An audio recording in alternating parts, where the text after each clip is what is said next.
In 1836, whalers near Warrnambool stumbled on the blackened skeleton of a ship buried deep in the sand dunes. A hull built from dark timber that looked nothing like anything sailing Australian waters at the time. Dozens more people swore they saw it over the following decades, sketched it, walked its ribs, and then the dunes shifted and it was gone, never found again by anyone who went looking with more than a memory. How does an entire ship disappear after being seen by so many people? For decades, witnesses described the same blackened hull emerging from the dunes near Warrnambool. Some claimed they climbed aboard its exposed ribs. Others drew sketches detailed enough to convince later searchers they could find it again. Yet every expedition ended the same way. The landscape had changed, the ship was gone, and the mystery only grew deeper. Whether the Mahogany ship ever existed exactly as described remains one of Australia's greatest historical puzzles, and it's only the first of many. We started where the sand swallowed the ship. The coastline near Warrnambool in the far southwest of Victoria is not a gentle place. Wind off the Southern Ocean has spent thousands of years piling sand into dunes that rise, shift, and vanish again, burying whatever lies beneath them and just as easily giving it back up. It was somewhere in this restless landscape, sometime in 1836, that a group of whalers or sealers, accounts differ on exactly who, came across something that should not have been there. The timber skeleton of a ship, half swallowed by sand, its hull dark and weathered, almost black. They called it informally the Mahogany ship. Not because anyone had confirmed the wood was mahogany, no sample was ever properly tested, but because the timber's deep reddish-black color suggested something exotic, something that didn't belong to the pine and eucalypt world of colonial Australia. The ship was said to be old, very old. Its design, according to those who claimed to have seen it up close, resembled no vessel then in use. No whaling ship, no sealing schooner, nothing built in the 19th century at all. That alone would be a curiosity. What makes it a mystery is what the wreck implied, if the sightings were accurate, that the ship had been there long before European settlement, long before Cook charted the eastern coast in 1770, possibly even before the first confirmed Dutch landings on Australian shores in the early 1600s. Between 1836 and the 1880s, at least 20 separate sightings were recorded. Settlers, surveyors, and travelers who described walking along the beach and finding the hull jutting from the dunes near what is now Gorman's Lane, between Warrnambool and Port Fairy. Some described climbing inside it, others sketched what they saw. But the dunes that revealed the ship also concealed it again, and by the time organized search parties went looking in the late 19th century, it was gone. It has never been conclusively found since. So what was it? The conventional explanation is unglamorous, but plausible. The wreck of an early European whaling or sealing vessel, perhaps from the 1810s or 1820s, its unusual appearance exaggerated by decades of retelling. Ships did wreck along this coast. Timber does darken and warp under sun and salt in ways that can look ancient to an untrained eye. But the theory that has kept the legend alive for nearly 2 centuries is far stranger. Some researchers have pointed to the Dieppe maps, a set of French nautical charts from the mid-1500s that appear to show a landmass south of Java, bearing a curious resemblance to Australia's coastline, complete with features some have matched to the Warrnambool region. If those maps reflect real voyages, the theory goes, then the Mahogany ship might be the physical remnant of a Portuguese or Spanish expedition that reached Australian shores some 250 years before Cook. A secret voyage, perhaps deliberately unrecorded, in an age when nations guarded trade routes as closely as gold. No confirmed relic has ever surfaced to settle it either way.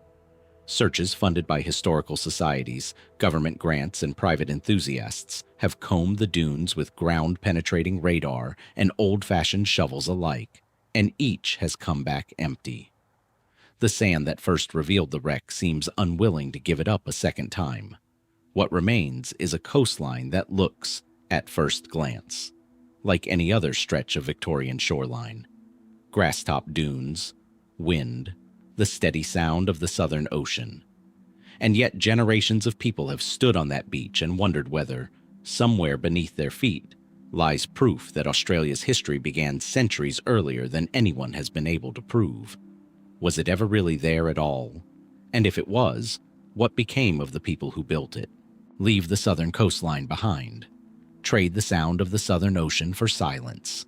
The particular ringing silence of Australia's interior, where the land flattens out into channel country and the horizon stops pretending to have an edge. This is the outback proper. Western Queensland, the stretch of dry plains and stock routes around Bunyip, Winton, and the Diamantina. If the Mahogany ship is a mystery of what once was, what follows is a mystery of what still is.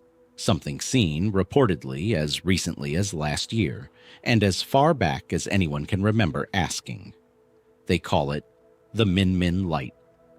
The name comes from the Min Min Hotel, a long-abandoned pub near Bunyip, where, according to the most repeated version of the story, a light was first seen sometime around 1918. A man is said to have seen it hovering over the old cemetery near the ruins and followed it. Some tellings say he never fully recovered from what happened next, though details here blur badly, as details in oral traditions often do. What's more certain is that the sighting was not, and has never been, an isolated event. Since then, hundreds of people, stockmen, truck drivers, station owners, police officers, tourists, have reported the same basic phenomenon across the Channel Country and beyond. A glowing orb, usually described as white, sometimes yellow or orange, occasionally red, appearing low on the horizon at night, often at a consistent distance no matter how far or fast the observer travels toward it. Witnesses describe it hovering, bobbing, splitting into two, vanishing, and reappearing somewhere else entirely. Several have reported the light seeming to follow their vehicle for miles along empty roads before disappearing without explanation. What makes the Min Min Light different from a simple campfire story is its persistence and its geography. This is not confined to one haunted paddock or one unlucky family's property. Sightings stretch from western Queensland down through parts of New South Wales and into the Northern Territory.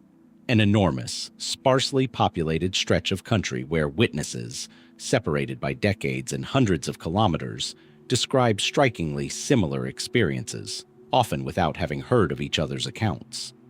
And the phenomenon is older than 1918 if Aboriginal oral traditions are taken into account, as they should be. Min Min-type lights, or something closely resembling them, appear in the stories of several Aboriginal peoples across the region long before European settlers arrived to name a pub after them. In some traditions, the lights are associated with spirits of the dead, or with warnings tied to sacred sites, not framed as an anomaly to be explained, but as a known feature of the land, one requiring respect rather than investigation. It's worth sitting with that distinction for a moment. What colonial settlers treated as a mystery to be solved, the land's original custodians had already folded into a broader understanding of country. Not unexplained, simply other. Science has made a serious attempt at this one, more so than with many entries in this collection. In the early 2000s, physicist Jack Pettigrew proposed that the Min Min lights could be explained by a rare atmospheric phenomenon. Light from distant sources, vehicle headlights, campfires, even stars low on the horizon, refracted and inverted by a temperature inversion layer over the flat plains, bent along the curve of the atmosphere and projected many kilometers from their true origin. Pettigrew even claimed to reproduce a Min Min-like light artificially using this principle, and pointed out that the flat, treeless geography of Channel Country creates almost ideal conditions for this kind of long-distance atmospheric mirage. It's a compelling explanation. It accounts for the light's strange behavior, its tendency to recede as you approach it, since you'd be chasing a projected image rather than a physical object. It accounts for the specific geography of the sightings, concentrated in exactly the kind of open, flat terrain where such refraction would be most visible. For many researchers, this closed the case. But it doesn't quite account for everything. Witnesses report sightings on nights with no visible external light source for miles, no distant headlights, no township glow, nothing an inversion layer could be bending. Some describe the light moving in ways that seem responsive, changing direction or speed in a manner that pure optical projection struggles to explain. And the sheer geographic spread of consistent reports across a region where towns can be hundreds of kilometers apart with nothing but scrub and dirt track between them is difficult to fully collapse into a single, uniform atmospheric trick, particularly when some reports predate the widespread use of the vehicle headlights that later theories often lean on as a light source. Other explanations circle the edges of respectability: swamp gas, ball lightning, bioluminescent insects disturbed in swarms, even piezoelectric effects from geological stress in the Earth's crust. None has been definitively ruled in. None has been definitively ruled out.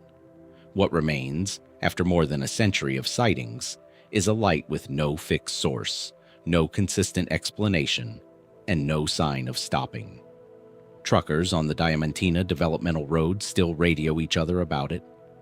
Tour operators near Boulia still build entire evenings around the chance of seeing it. And somewhere out past the last fence line, where the plains run flat to the edge of the dark, people are still watching the horizon, waiting to see if something looks back. Was Jack Pettigrew right?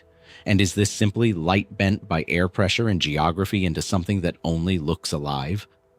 Or is there something in that country, something older than the physics, older than the pub that gave the phenomenon its name, that hasn't finished making itself known, something looking back from the dark? That question closed the last chapter, hanging over the flat plains of Channel Country. And it is, in one form or another, the oldest question this continent has ever asked of the people living on it. Long before there were headlights to bend or atmospheric layers to blame, there were waterholes. And around those waterholes, across almost every region of Aboriginal Australia, there were warnings. The creature at the center of those warnings has come down to us, filtered through more than a century of colonial retelling, as the Bunyip, a word borrowed and flattened from a range of distinct Aboriginal terms and traditions, each describing something slightly different, each tied to a specific body of water, a specific story, a specific set of rules about what happens to those who ignore it. Picture one of these places. A billabong in the Murray-Darling Basin, still and dark under river gums, its surface unbroken except for the occasional ripple with no visible cause. Reeds along the bank, the kind of quiet that makes you aware of your own breathing. Aboriginal communities across this region, the Wemba Wemba, the Wergaya, and many others along the river systems of southeastern Australia, held detailed traditions about creatures inhabiting exactly this kind of water. Descriptions varied enormously. Some spoke of a creature with flippers and a booming call. Others described something more like a large seal or a dog-headed beast. Still others gave it tusks, or fur, or a mane. Children were told specifically and consistently to stay away from certain waterholes after dark. Not as a vague scare tactic, as a rule with geography attached, tied to real places that could be pointed to on real land. What makes this more than folklore is the pattern of physical evidence that colonial settlers stumbled into and couldn't quite explain. Throughout the 19th century, settlers and early paleontologists in the Murray region repeatedly unearthed large fossilized bones.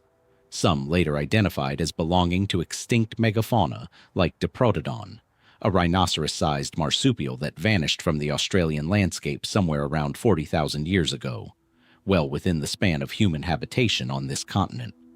When these bones were shown to Aboriginal elders in several documented 19th century accounts, some identified them, unprompted, as belonging to the creature their traditions warned about. That detail alone is worth sitting with.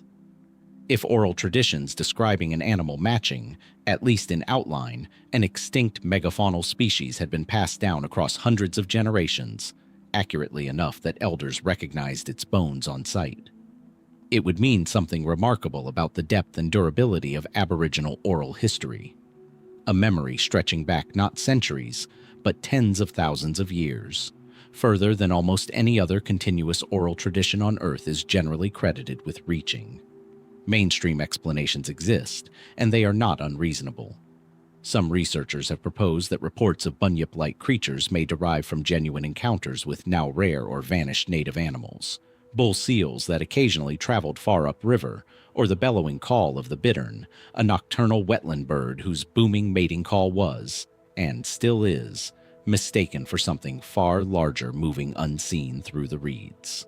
Others suggest that giant fossil bones, discovered without context by people who had no framework for deep time, could just as easily have generated new stories as confirmed old ones.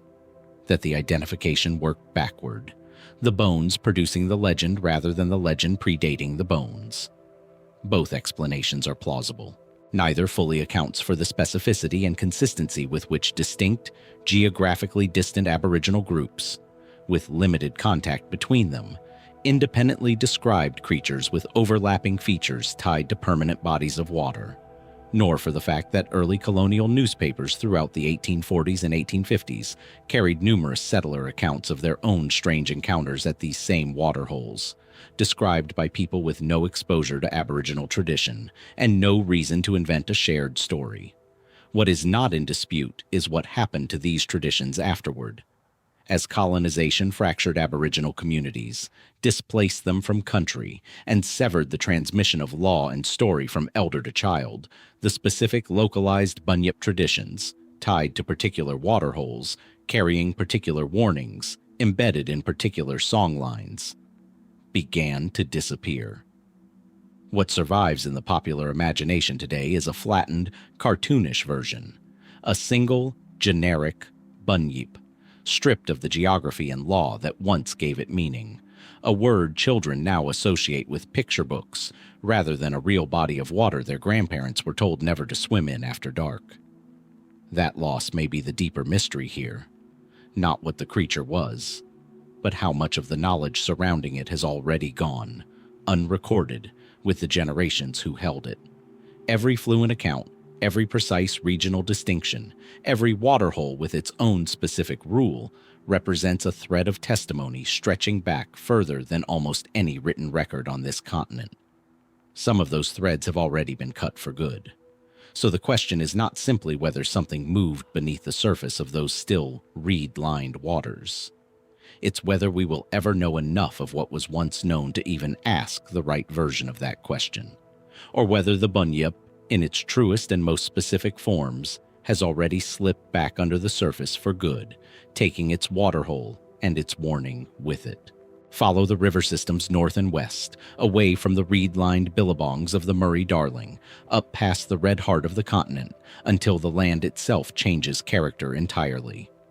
This is the Kimberley, a remote, rugged region of gorges, sandstone escarpments and rock shelters in far northern Western Australia, country so isolated that some of its galleries went unseen by outside eyes for the better part of 2 centuries after European settlement began. And on the walls and ceilings of those rock shelters, painted in ochre that has survived monsoon seasons beyond counting, are faces unlike almost anything else in the world's rock art traditions. They are called the Wandjina. The figures are immediately, deliberately strange. Large, round, whitewashed faces stare out from the stone with enormous black eyes, but no mouth. Around the head, radiating outward, are lines and halo-like arcs that some describe as feathered headdresses, others as lightning, others still as clouds. The bodies, where painted at all, are often simple and secondary to the face, which dominates every composition. Some figures stand many meters tall, painted high on rock faces that would have required real effort and real intention to reach. For the Warora, Ngarinan, and Wunumbal peoples, whose country this is and has been for tens of thousands of years, there has never been any ambiguity about what the Wandjina are. They are cloud and rain spirits, ancestral beings who, according to law passed down through unbroken generations, created the landscape itself during the Lalai, the creation time, before descending into the rock walls where their images remain. The absence of a mouth is not an oversight or a stylistic mystery to be solved from the outside. It is explained within the tradition itself, tied to the Wandjina's power over rain and storm, a power considered too immense to be given a mouth that could speak it loose. Custodial families have maintained, and, when necessary, repainted these images for generations, treating the act not as art restoration, but as an obligation, a way of keeping the Wandjina and the reign they govern alive. So where exactly is the mystery, if the people whose law this is have never described one? It exists almost entirely outside the tradition itself, in the gap between Aboriginal law and outside interpretation. The Wandjina paintings first drew wider international attention in the 20th century, and their unusual appearance, the large heads, the black almond eyes, the halo of radiating lines, struck some outside observers as resembling nothing so much as a modern depiction of an astronaut's helmet. Erich von Däniken and other ancient astronaut theorists seized on the Wandjina in the latter half of the 20th century, proposing that the images might represent actual contact with extraterrestrial visitors, recorded by early humans in the only visual language available to them. Aboriginal custodians have consistently and firmly rejected this interpretation, not as an alternative theory to be weighed against others, but as a direct misreading of law that does not belong to outsiders to reinterpret. This matters, and it separates the Wandjina from most other entries in this collection. Here, the mystery is not a gap in anyone's knowledge. The full explanation exists, is known, and has been maintained continuously by the people who painted it. What remains genuinely unresolved sits elsewhere, in the far more technical, and in its own way equally difficult, question of dating. Rock art is notoriously hard to date directly. The ochre pigments used in Wandjina paintings don't contain the organic material that radiocarbon dating requires, and the rock shelters have been repainted and maintained across countless generations, meaning that any single image may sit atop layers of earlier versions stretching back further than any visible surface can reveal. Some researchers, working from stylistic comparisons to nearby traditions like the Guion figures, a distinct older rock art style found in the same region, have proposed the Wandjina tradition may extend back several thousand years, possibly considerably more. Others caution that without direct dating methods, any specific figure could be a recent repainting of a much older original, making the true age of the tradition, as opposed to the tradition itself, genuinely unknown. That uncertainty leaves an open technical question hanging over one of the most visually striking bodies of rock art anywhere on Earth. How far back does this practice of painting and repainting these great cloud faces actually reach? Decades of maintenance make the paintings themselves poor witnesses to their own beginning, every fresh coat of ochre erasing some of the evidence a scientist might use to date what lies beneath it. Standing in one of these shelters, looking up at a face with no mouth and eyes that seem to hold the weight of every wet season the Kimberley has ever seen, the question isn't really who painted this, or even when. The Ngarinyan, Warora, and Wunnambal people can answer both, and have for as long as anyone has been asking.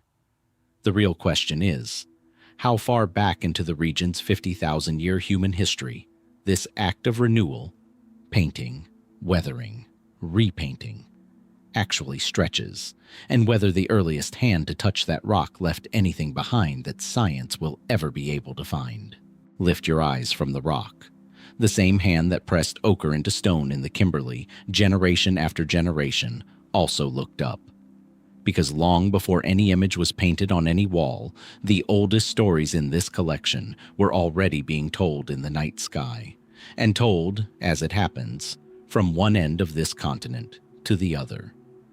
They are known collectively as the Seven Sisters Songline, not a single story, but a vast, interconnected network of dreaming narratives that stretches across an almost unimaginable span of Australian geography, from the Great Sandy Desert in Western Australia, through the Central and Western Desert regions, across into South Australia and beyond. Different language groups, the Martu, the Nganyajara, the Anangu, and many others, each hold their own version, their own local details, their own sacred sites tied to specific landmarks along the way. And yet, remarkably, the core structure repeats with striking consistency across thousands of kilometers and dozens of distinct language groups who, in many cases, had no direct contact with one another.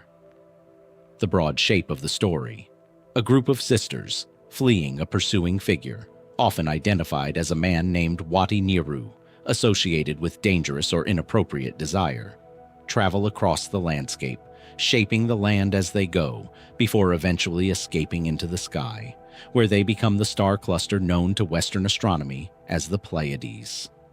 The pursuer follows them there too, becoming part of the constellation Orion, forever chasing what he cannot catch.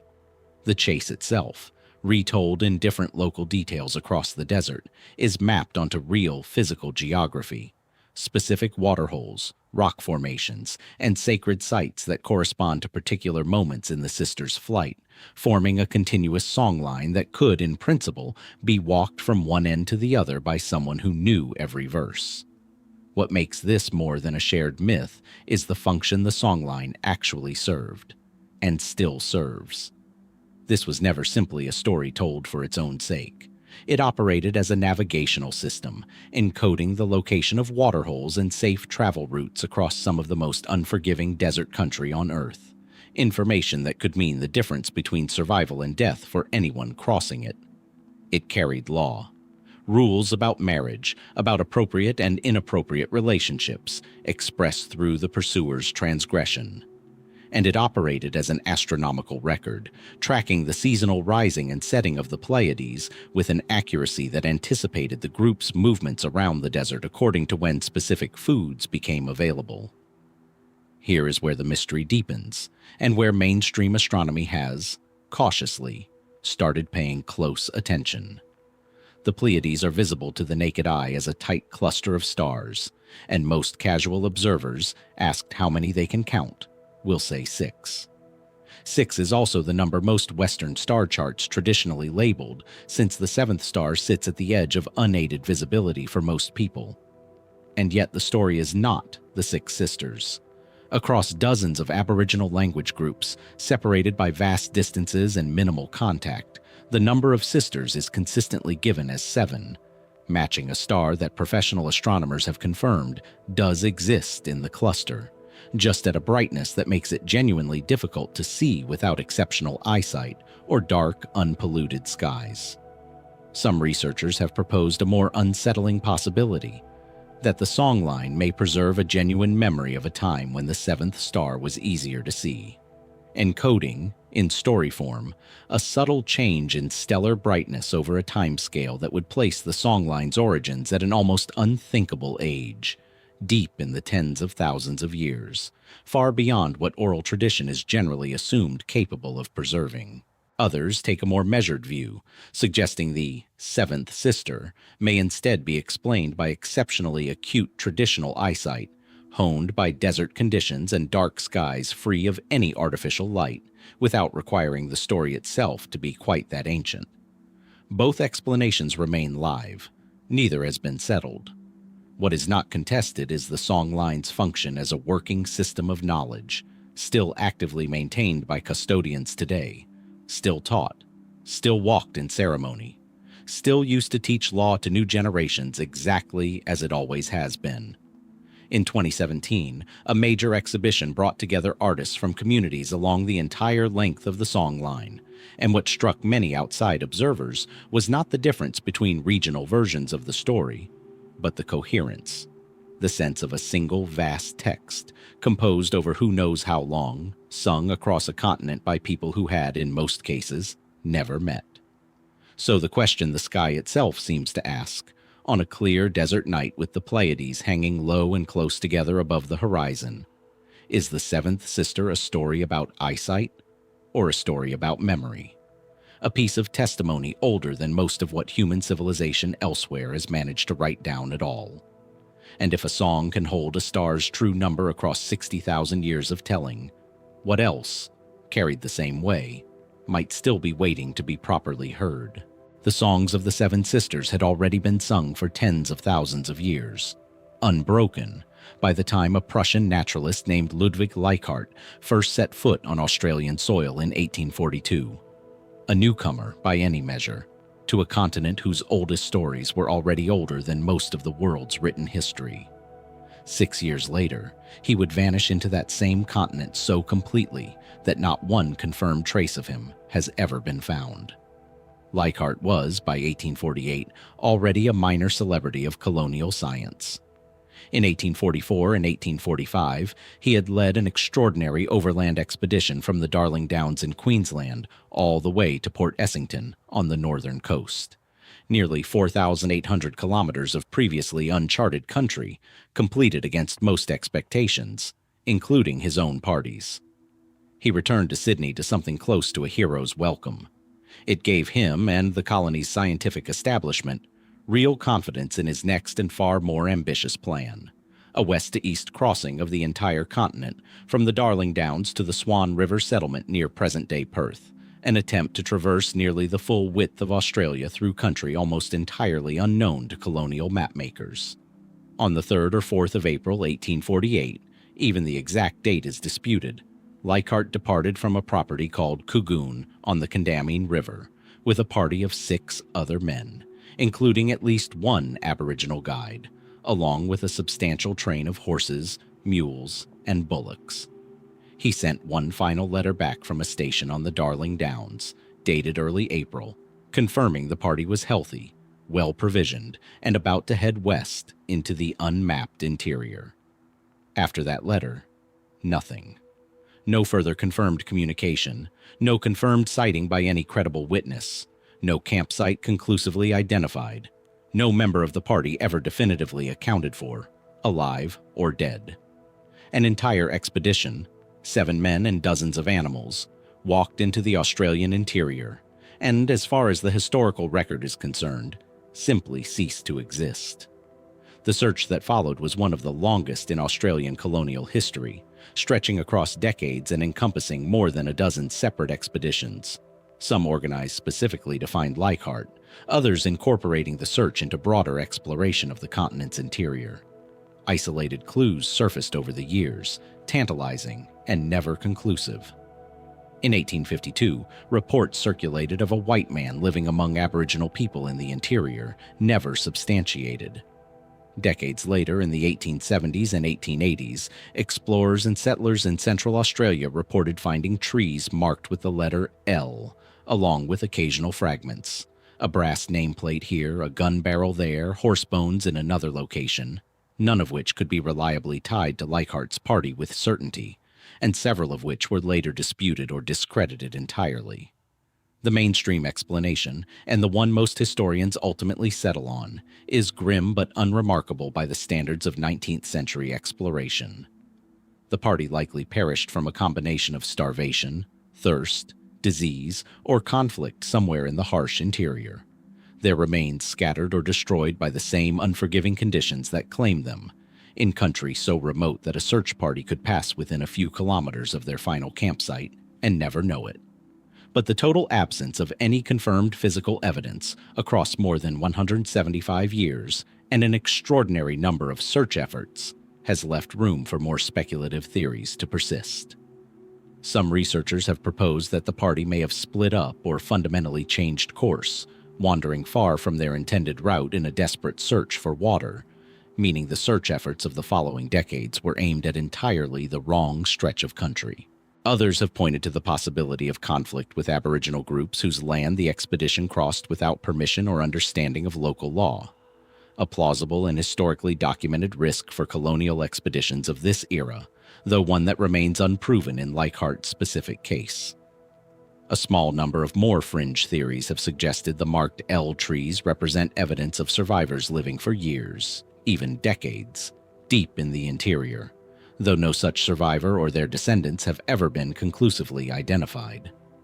What makes Leichhardt's disappearance different from earlier, more ancient mysteries in this collection is precisely its recency, and the discomfort that recency creates.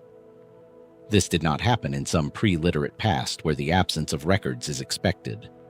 It happened within the reach of newspapers, government inquiry, and organized search parties, an era that generated paperwork for almost everything, and yet produced no answer here at all.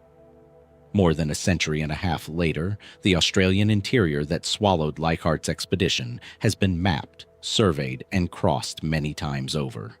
And still, no confirmed grave, no verified final camp, no undisputed relic has ever been recovered, which leaves the same question that has outlived every search party sent to answer it. How does an expedition of 7 men, dozens of animals, and an ambitious, well-documented mission simply disappear, leaving behind rumors, disputed trees, and nothing else at all? A branch snaps somewhere behind the tree line, too heavy for a wallaby, too deliberate for wind. Then nothing. Just the dense, dripping quiet of subtropical rainforest closing back in around whoever heard it. This is the country running along Australia's Great Dividing Range, from the Gold Coast hinterland through the Blue Mountains, and down into Gippsland. Thick, folded, forested terrain where visibility drops to a few meters in places, and has done for longer than anyone has been keeping records. It is in country like this that reports of a large, upright, hair-covered creature have persisted for well over a century, under a name now widely recognized across the continent: the Yowie. The word itself, and the tradition behind it, predates European settlement by a considerable margin. Aboriginal groups across a wide stretch of eastern Australia held detailed traditions concerning large, hair-covered beings inhabiting remote forest and mountain country, known by various names depending on region and language. Yowie among them, though far from the only one. These were not uniformly framed as monsters to be feared without context. Some traditions describe the beings with caution, others with something closer to simple acknowledgement. Another presence belonging to certain country, to be avoided or respected according to specific law, in much the same register as the waterhole warnings tied to the Bunyip. European settlers began recording their own encounters not long after arrival. Colonial newspapers throughout the second half of the 19th century carried a steady, if scattered, stream of reports. Bushmen, surveyors, and settlers describing a large, powerfully built, ape-like figure, walking upright, covered in dark hair, glimpsed at close range in remote gullies or dense timber before vanishing back into cover. The Australian Town and Country Journal ran accounts in the 1870s. Similar reports continued through the following century, largely concentrated in exactly the kind of rugged, thickly forested terrain where a large animal, if one existed, could plausibly avoid detection for generations. What sustains the mystery, more than any single sighting, is its sheer consistency.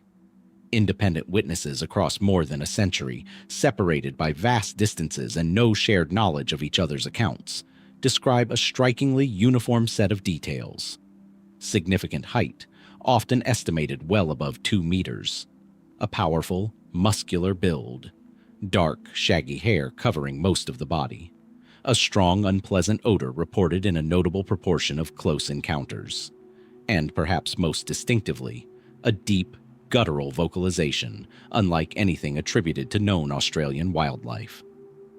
Plaster casts of large humanoid footprints, some showing 5 toes and proportions inconsistent with any known native species, have been collected sporadically since the mid-20th century, though none has been authenticated to the satisfaction of mainstream zoology. The conventional explanation leans on a mix of misidentification and psychology, and it accounts for a meaningful share of reports without requiring anything unknown to science. A bear-like shape moving through dense undergrowth could plausibly be an upright kangaroo, momentarily foreshortened by brush and poor light. A guttural call could belong to one of several native birds or, more commonly cited, feral animals, pigs, dogs, or goats, whose vocalizations carry oddly through timbered gullies. Expectation plays its own role.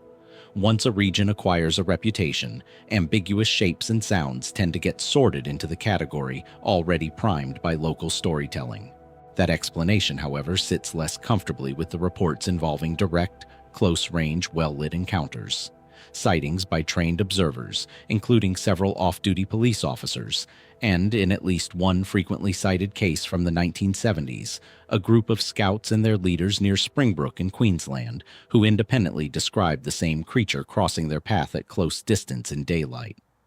These cases resist easy reclassification as misidentified kangaroos or feral livestock, And it is precisely this category of sighting that has kept serious cryptozoological interest alive, rather than dismissing the phenomenon outright. More speculative theories reach toward the continent's own deep past. Some researchers, largely outside mainstream paleontology, have pointed to Gigantopithecus, a genuine extinct genus of enormous ape known from fossil remains in Asia, and floated the unproven possibility of an Australian relative or analog surviving undetected in the continent's most remote forest country. Others suggest something less exotic but nearly as difficult to prove: an unrecognized low-density population of a large native mammal, persisting in terrain so dense and so lightly surveyed that formal zoology has simply never caught up with what local and Aboriginal testimony has described for generations. No specimen, living or dead, has ever been recovered. No skeleton, no conclusively authenticated print, no photograph that has withstood expert scrutiny. And yet the reports have not thinned with time the way most debunked phenomena eventually do. If anything, structured sighting databases maintained by dedicated researchers continue to log new accounts from the same general corridor of forested ranges, year after year, from witnesses who in many cases have never met each other and had nothing obvious to gain from inventing the same story independently, which leaves the ranges themselves largely unchanged from how they were 150 years ago. Steep, timbered, difficult to search thoroughly even now. Something in that country has been leaving an impression on witnesses for longer than living memory can account for on its own. Misidentified wildlife, folk memory reinforced by expectation, or something genuinely unclassified still moving through the wettest, densest gullies of the range. Which of these, if any, actually snapped that branch? The same custodians who could point to a waterhole and name what lived beneath it, who could look at a fossil bone and know it on sight, who carried star charts in song rather than paper. Those are the people who can also lead you to water carved not by a creature of legend, but by something they describe as older than legend itself. Ask an elder from almost any region of this continent about the deepest of their creation stories, and sooner or later, the conversation turns to a single, vast, serpentine being that moved across the land when the world was still being made. It is known by many names: Ngalyod to the Kunwinku of western Arnhem land, Wanamangura and Galeru in parts of the Kimberley, Yurlungur among the Yolngu, and dozens of other names besides, each specific to its own language and country. English has flattened all of this into a single, imperfect label: the rainbow serpent. What makes this figure different from almost everything else in this collection is not its strangeness, but its scale. It may be one of the oldest continuously told religious narratives anywhere on Earth. The story, in its broad strokes, recurs with remarkable consistency across an enormous stretch of the continent, an immense serpent being associated with water, rain, and the rainbow's arc across the sky after a storm, moves across a formless early world during the dreaming, its body carving out riverbeds, gorges, and waterholes as it travels. Where it rests, permanent water remains. Where it moves on, a winding channel marks its passage. In many traditions, the rainbow serpent is not simply the creator of these features, but their ongoing guardian, tied to specific sacred sites, invoked in ceremony, associated with fertility, law, and the correct use of water in a landscape where water determines almost everything about survival. Here, the mainstream and the extraordinary sight closer together than in almost any other mystery in this collection, because the geological record offers something rare: independent, physical corroboration. Rock art depicting serpentine, water-associated beings appears in sites across northern and western Australia, and some of the oldest known examples, particularly in western Arnhem Land, have been argued by researchers to date back many thousands of years. With some estimates, admittedly contested and difficult to confirm through direct dating methods, extending into the range of 6,000 years or more. And in a number of documented cases, the winding, serpent-associated waterways described in specific local traditions correspond closely to actual ancient watercourses and drainage patterns later confirmed by geological survey, channels that existed, in some form, long before any European surveyor arrived to map them. That correspondence raises a genuinely open question that mainstream researchers have engaged with seriously rather than dismissed. Could certain rainbow serpent narratives encode a real, observed geological process? The gradual carving of gorges and channels by moving water over vast stretches of time, translated into narrative form and preserved across a span of generations long enough to outlast the very geological changes the story describes. Some researchers studying Aboriginal oral traditions demonstrated capacity for extreme longevity, drawing on the same body of evidence that supports songlines like the Seven Sisters, have argued this is plausible, even likely, though not something that can be proven for any single site with certainty. Others urge more caution, noting that a serpent is also simply the most intuitive shape for a human mind to see in a winding river when no other explanation for its shape yet exists. No geology required. Where the picture grows genuinely uncertain is in the sheer geographic breadth of the tradition. A creation narrative organized around a single kind of being, tied to water, appearing under different names but recognizably similar form, across language groups separated by thousands of kilometers, and in many cases, no sustained direct contact. That pattern has prompted real scholarly debate about how such consistency could emerge and persist. Did the tradition spread outward from a single point of origin, carried along trade and ceremonial routes that connected distant communities more than outside observers once assumed? Or did separate groups, living in comparable landscapes shaped by comparable seasonal flooding, arrive independently at a strikingly similar way of explaining the same kind of geological feature? Neither answer has been definitively established, and both remain live within serious research on the subject.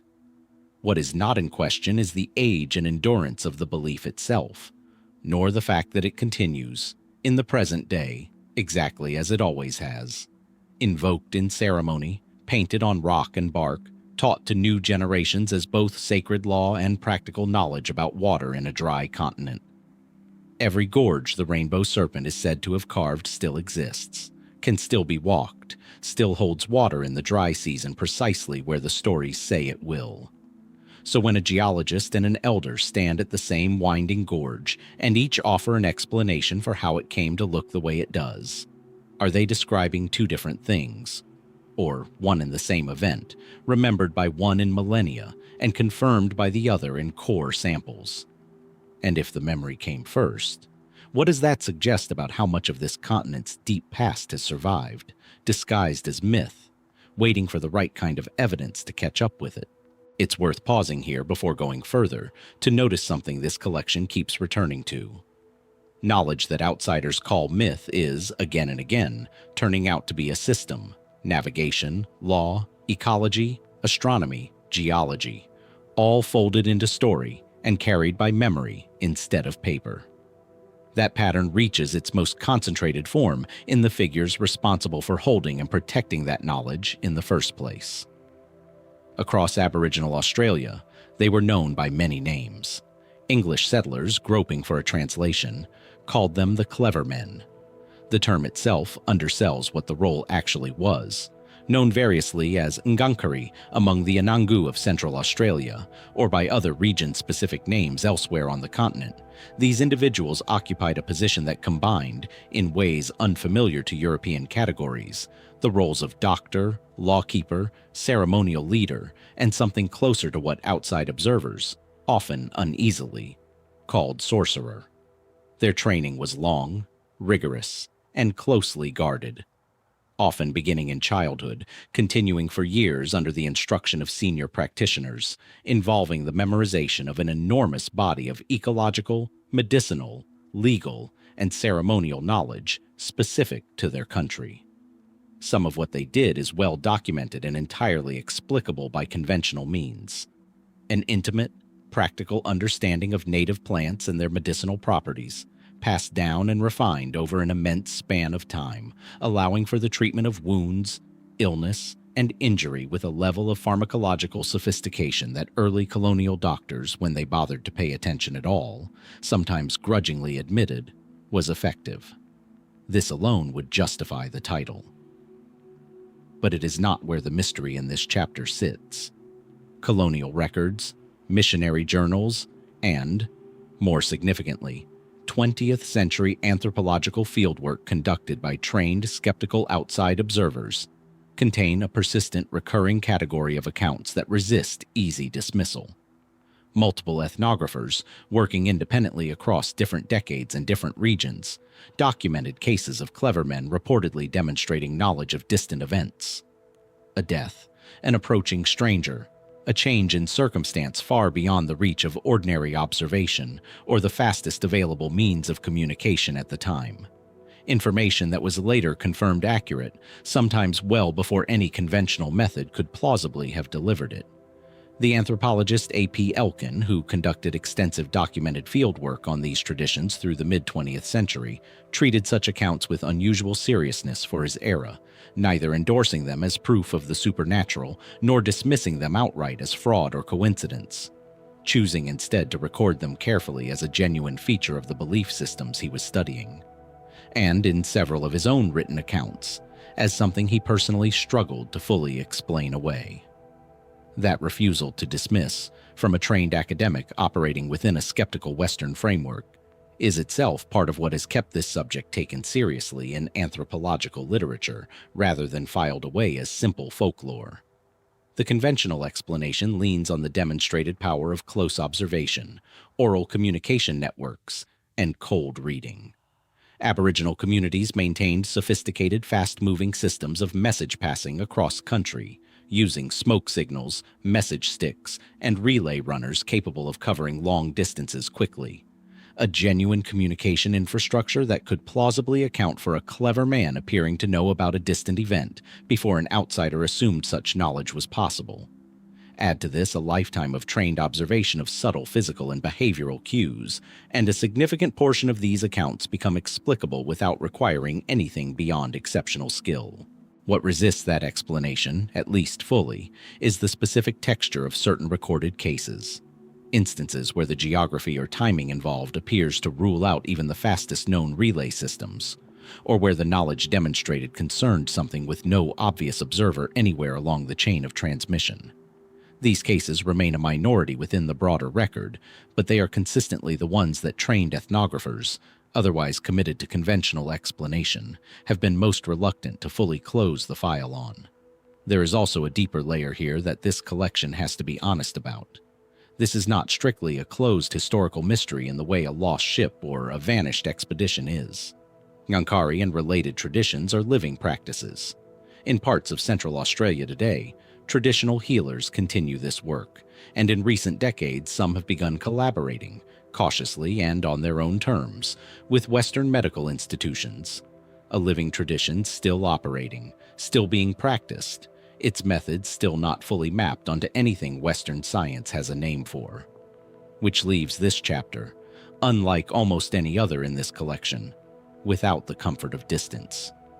This isn't a question about what people believed centuries ago. It's a question about a body of knowledge and practice still active today, still selectively shared, still largely outside the frameworks used to evaluate it, and still, by the account of the very ethnographers trained to be skeptical of it, not yet fully explained. That silence, the space where a broken songline goes quiet on the far side of the border, no one drew but everyone still crosses, has a physical counterpart. In the Western Desert, in the vaults of a handful of research institutions, and occasionally still in the memory of a single living custodian, there exist objects called churinga, sacred boards and stones incised with lines, spirals, and concentric circles that, to an untrained eye, look like abstract decoration. To the right custodian, each mark corresponds to a specific verse, a specific stretch of country, a specific point along a specific songline. Some of these objects are estimated to be extraordinarily old. A few, removed from community control in the 19th and early 20th centuries, and now sitting in museum storage far from the country they describe, have outlived the living memory of exactly which track they once encoded. This is the sharper, more concrete edge of the mystery this chapter is built around. Not simply that songlines have been damaged by colonization in the abstract, but that in some documented cases, the physical record survives while the key to reading it does not. Songlines, as earlier chapters in this collection have already shown piece by piece, in the star charts of the Seven Sisters, in the water-carved geology tied to the rainbow serpent, in the inherited knowledge of the clever men, were never separate systems. They were expressions of one underlying network, a set of interlocking routes crossing the entire continent, each carrying simultaneously geography, law, ecology, genealogy, and ceremony in a single, sung structure. A chiringa functioned as a kind of physical index to sections of that structure, portable, durable, restricted under law to those with the right to hold and interpret it. When a custodian died without passing on that right, through early death, through forced removal, through the simple demographic collapse experienced by many communities in the decades following colonization, the object could remain intact for a century while its meaning narrowed, generation by generation, until in the worst cases it disappeared entirely. The scale of what this affected is difficult to overstate, and, by the nature of the loss, impossible to fully measure. 19th and early 20th century collectors, missionaries, and government administrators removed a considerable number of sacred objects from communities across the country, some through trade, some through more coercive means, dispersing them into private collections and institutions in Australia and overseas, frequently with minimal or inaccurate documentation of which community, which custodian, or which specific tract an object belonged to. Decades later, some of these objects have been repatriated following sustained advocacy from descendant communities. A number of successful returns have taken place in recent years, reuniting objects with communities who, in some cases, retained enough surviving knowledge to correctly identify what the returned item recorded. But other repatriated objects have come home to communities who can confirm the object is sacred, confirm roughly which region it relates to, and no longer possess anyone who can read what it actually says. An object with a confirmed origin and an unrecoverable message. Linguists and anthropologists working directly with remaining custodians over the past several decades have had occasional, hard-won successes reconstructing these connections. Comparative fieldwork, cross-referencing song fragments, place names, and ceremonial details held independently by neighboring groups who had lost direct contact with one another, has, in a documented handful of cases, allowed researchers to reunite two halves of what turns out to be a single, longer songline, each half preserved by a different community unaware the other existed. Every one of these reconnections is treated appropriately as a significant event. Each also functions as quiet, unwelcome evidence of how much more likely disconnection was the norm than the exception across the country as a whole. The scientific interest here goes beyond cultural preservation, though that alone would justify it. Where songline content has been checked against independent geological and archaeological evidence, the post-glacial coastline, changes noted in earlier research, ancient watercourses later confirmed by survey, seasonal ecological patterns matched to ceremonial calendars. The correspondence has, in case after documented case, held up. That track record is precisely what makes the unrecovered section so frustrating to researchers working in this field. If the pattern holds, then lost songlines were not simply lost stories. They were lost data. Accurate, tested, and irreplaceable records of a changing continent, encoded in a form built to last for thousands of years, undone in less than 2 centuries by disruption to the one thing the system actually depended on, which was an unbroken chain of people. There is no way to produce a final count of how many songlines existed before 1788, and no way to know, with certainty, how many have gone entirely silent versus how many survive in fragments still waiting for the right comparative fieldwork, the right surviving elder, or the right returned object to bring two halves back together. Some researchers argue the surviving network, even in its damaged state, still represents one of the largest coherent bodies of traditional ecological and geographic knowledge anywhere in the world. Others point out that we have no way of evaluating that claim against what existed before, because the baseline itself is part of what was lost. Somewhere in a storage facility, an incised board still holds its pattern of lines exactly as it did when it was made. The message perfectly preserved, the reader who could have spoken it gone. Is a code like that ever truly unrecoverable? Or is it simply waiting for a piece of context, a surviving fragment held somewhere else on the continent that hasn't yet been placed beside it? And how many other objects, sitting in drawers not yet opened by the right pair of eyes, are still waiting to find out? Long before any museum drawer held an unreadable board, and long before that same coastline logged Macassan trepang boats each monsoon season, the waters off Arnhem land were already carrying stories about vessels that didn't behave like other vessels. This is the coast running along the Arafura Sea, where the mainland dissolves into a scatter of islands, tidal flats, and mangrove channels, remote even by the standards of the top end, and tied for centuries to one of the most well-documented cross-cultural relationships in Aboriginal Australian history. Macassan fishermen from what is now Sulawesi in Indonesia sailed to this coast annually from at least the 1700s, and by some accounts considerably earlier, harvesting trepang or sea cucumber in a trading relationship with the Yolngu and other Arnhem land peoples that was sustained, mutually understood, and extensively documented in oral tradition, in Macassan records, and eventually in colonial accounts, once European observers began paying attention to what was already a long-established pattern. This much is settled history. Layered over it, and considerably harder to settle, is a persistent body of testimony concerning canoes that don't belong to that trade at all. Along stretches of this coastline, Yolngu and other Arnhem land communities maintain accounts, some old enough to predate sustained European contact, of vessels seen moving through coastal waters or river mouths under conditions that shouldn't allow it, gliding without visible crew, appearing and vanishing in fog or half-light, moving against wind and current in ways no paddled or sailed craft should manage. These are not uniformly treated as ghost stories in the sensational sense. In several documented traditions, such sightings are understood as connected to dreaming ancestors associated with particular stretches of coast and particular clan estates, part of the same broader framework that gives Songlines their geography and the Rainbow Serpent its rivers. A vessel, in other words, belonging less to the physical world than to the layer of law and ancestry running beneath it. What complicates a purely spiritual reading is a second, separate thread of reports, this one running through the 20th century and recorded by outside observers with no particular interest in dreaming cosmology.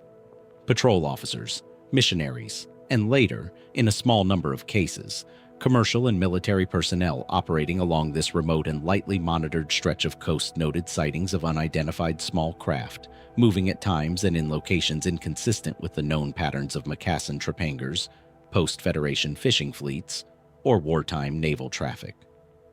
Some of these accounts date to the early 20th century, when Macassan voyages had already been formally curtailed by Australian government restriction, meaning any sighting of a traditional-style craft along this coast after that point technically shouldn't have had an obvious owner at all.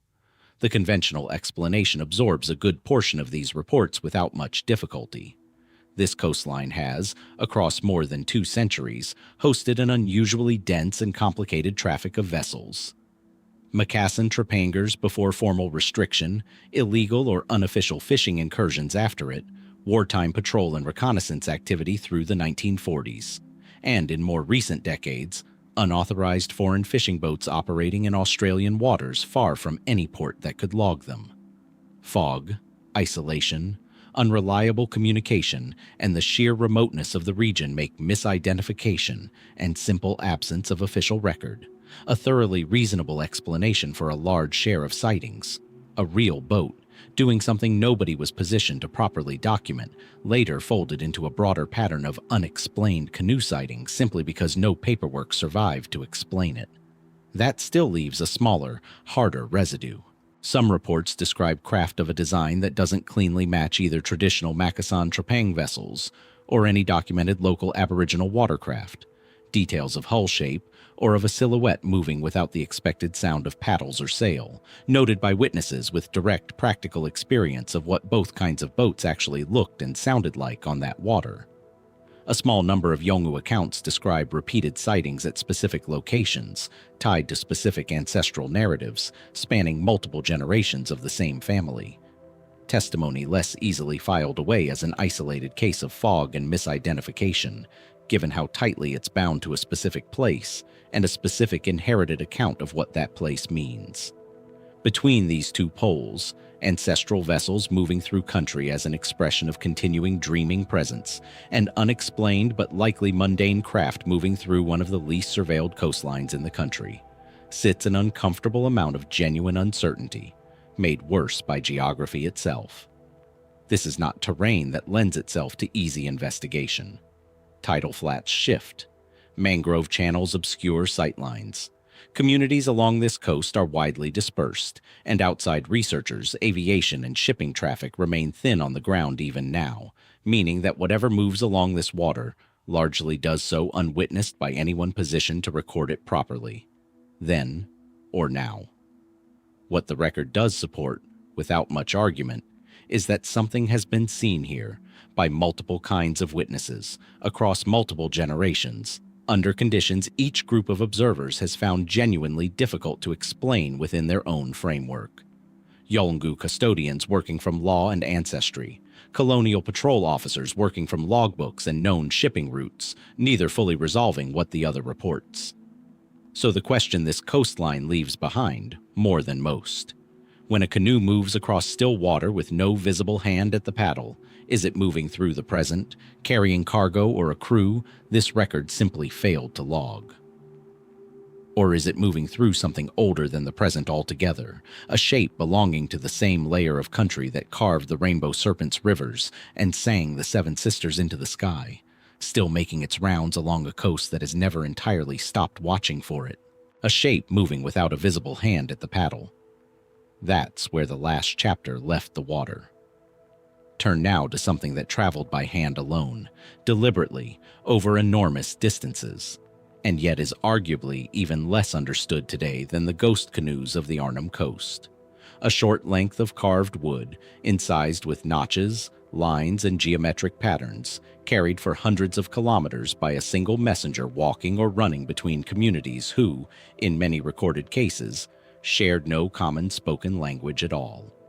These are message sticks, and their documented use spans virtually the entire Aboriginal continent, recorded by colonial ethnographers from the earliest decades of settlement, held today in collections from Sydney to London, each one a small, portable object carrying a specific communication: an invitation to ceremony, a declaration of intent to trade, a warning, a summons, a formal notification of death.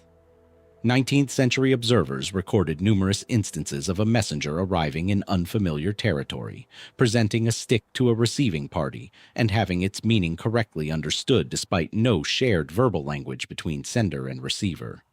The object itself, rather than the messenger's spoken account, carrying the essential content of the message. That detail is the beginning of the mystery, not its resolution, because it raises a genuinely difficult question that 19th and 20th century ethnography never fully answered. How much of a message stick's meaning lived in the object itself, in a system of markings that functioned something like a shared visual code, and how much depended entirely on a verbal explanation delivered alongside it by the messenger who carried it? Colonial-era anthropologists disagreed about this at the time, and the disagreement was never conclusively settled before the practice itself began to fade from active use across most of the continent.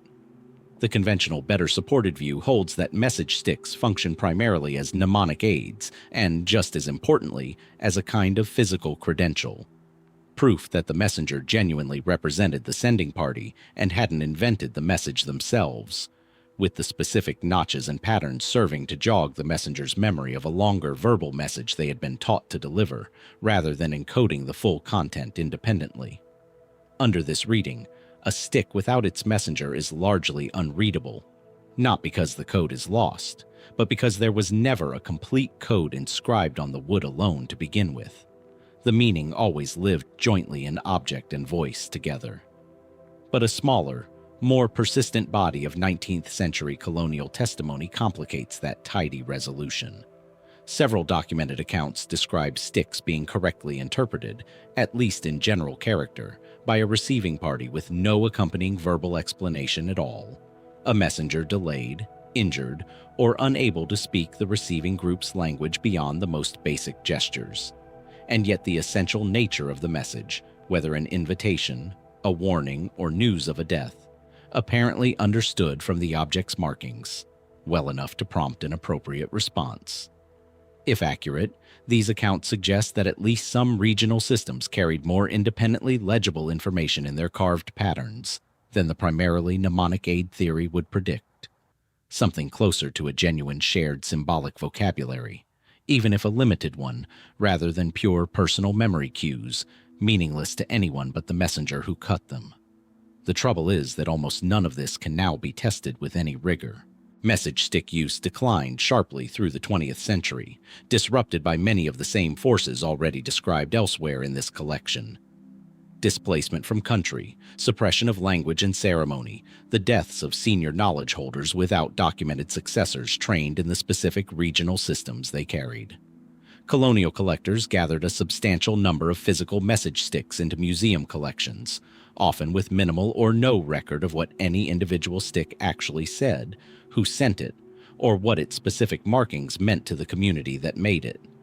Meaning today's collections hold hundreds of intact, physically preserved objects whose original messages, in the overwhelming majority of cases, are permanently and irretrievably lost, not because the wood decayed, but because the interpretive knowledge walked out of the world along with the last people trained to supply it. A small number of researchers working with surviving custodians in specific regions where some knowledge of the practice persisted into living memory have made careful progress reconstructing partial regional conventions.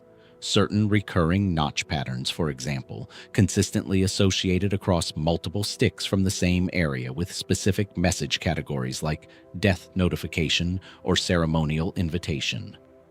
This work suggests real, patterned structure did exist, at least regionally, rather than pure improvisation. But it also underscores how localized and non-standardized these systems likely were. A pattern confirmed for one region provides no reliable key to a stick from another, meaning that even a full reconstruction of, say, a Western desert regional system would leave the vast majority of surviving sticks in museum drawers elsewhere no more legible than they were before. What survives, then, is an enormous geographically scattered body of physical evidence, carved, deliberate, unmistakably meaningful to the people who made and once read it, sitting in collections around the world, largely mute. Every one of those sticks was, at the moment it was carried, a successfully transmitted piece of communication, understood clearly enough by its intended recipient to prompt exactly the response its sender required. That function has never been in doubt. What's gone is the key. So the question hanging over drawer after drawer of carved wood in museum storage isn't really whether these objects meant something. They plainly did, to the people who made and read them with total confidence. It's whether enough of that regional vocabulary survives anywhere, in living memory or in careful comparative reconstruction, to ever again turn a specific pattern of notches back into the specific words it was cut to carry.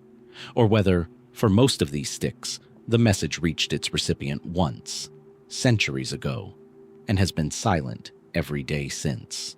Leave the museum drawers and the coastal mangroves behind and travel south and inland into the harsh, dry corridor of the Northern Territory's cattle and telegraph country in the 1870s.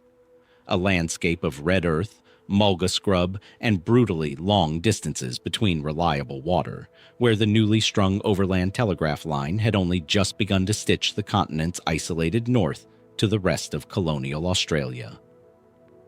It was into this country, in 1874, that a young stockman and bushman named Andrew Hume set out at the head of a small expedition, driven by one of the era's most persistent and dangerous obsessions: the fate of the Duff children, 3 young siblings who had gone missing in the South Australian outback the previous year, and, remarkably, been found alive after a search that briefly gripped the colony.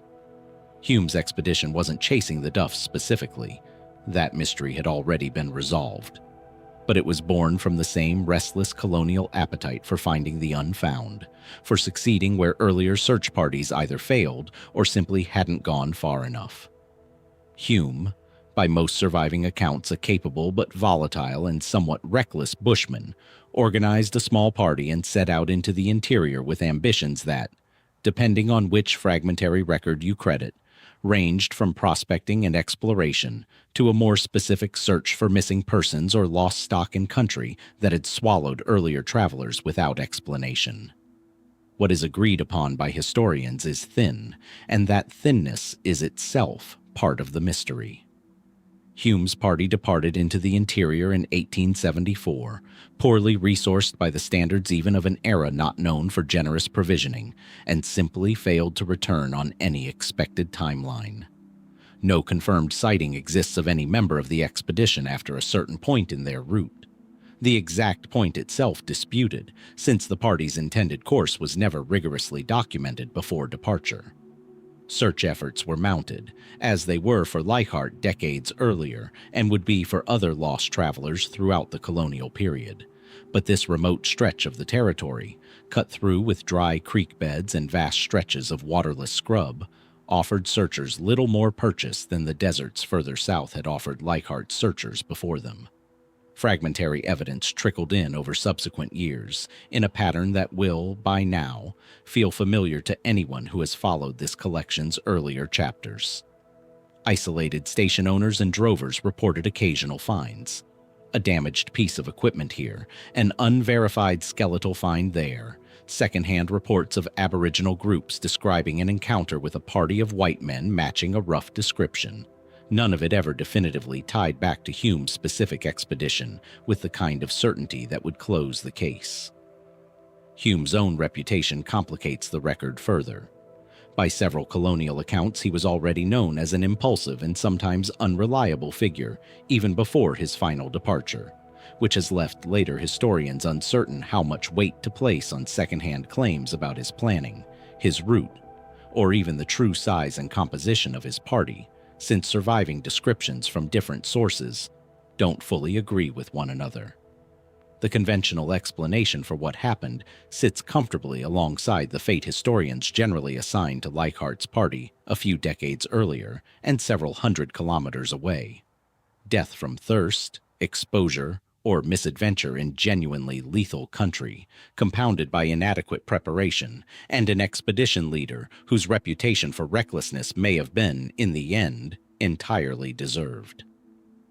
Interior Australia in this period claimed multiple parties under broadly similar circumstances, and there is no particular reason, on the available evidence, to assume Hume's fate was more exotic than simple, grinding environmental catastrophe.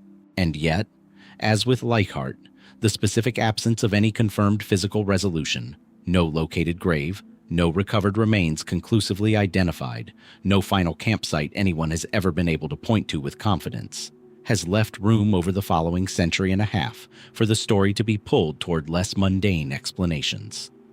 Some later, more speculative accounts have suggested Hume's party may have encountered hostile conflict with Aboriginal groups defending country from an uninvited and possibly poorly conducted incursion, a scenario that, while historically plausible in general terms for this era and region, remains entirely unproven in this specific case, resting on inference rather than any surviving direct testimony.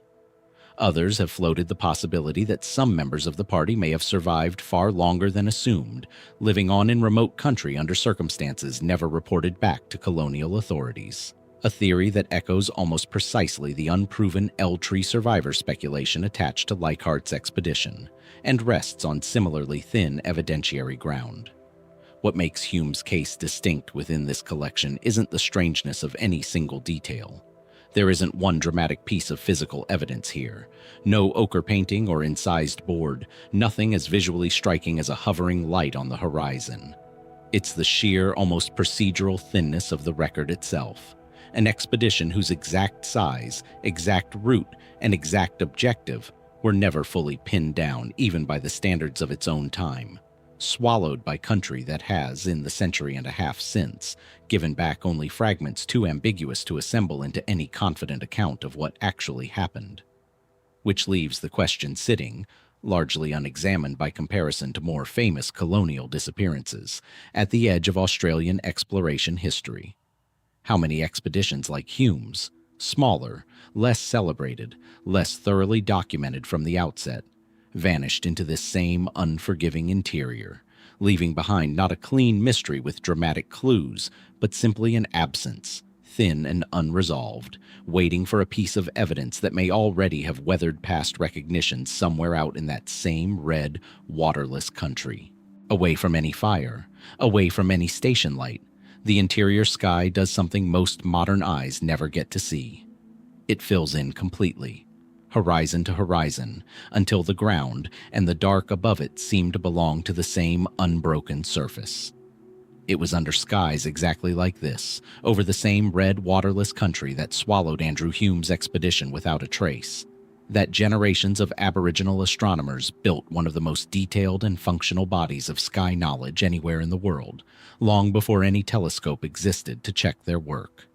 This tradition is far larger than the Seven Sisters songline explored earlier in this collection, though that story remains its most widely known example.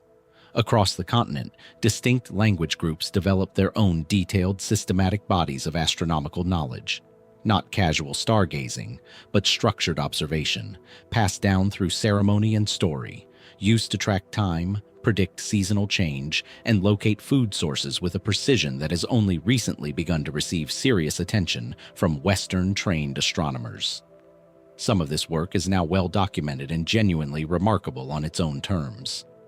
The Barong people of northwestern Victoria, whose detailed sky knowledge was recorded by settler William Stanbridge in the 1850s, in unusually careful detail for the period, maintained named constellations and stories tracking dozens of distinct celestial objects, correlated with the seasonal appearance of specific animals and plants, a working calendar written into the stars rather than onto paper.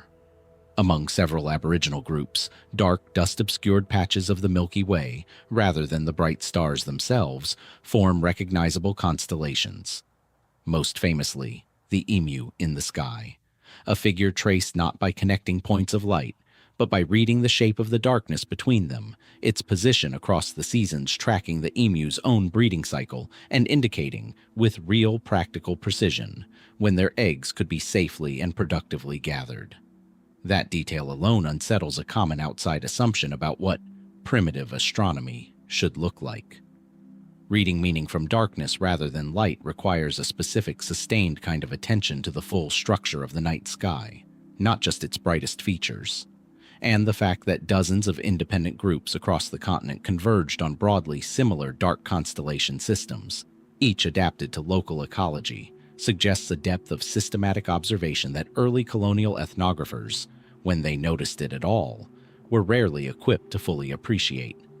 The deeper mystery in this chapter, though, isn't the sophistication of the system.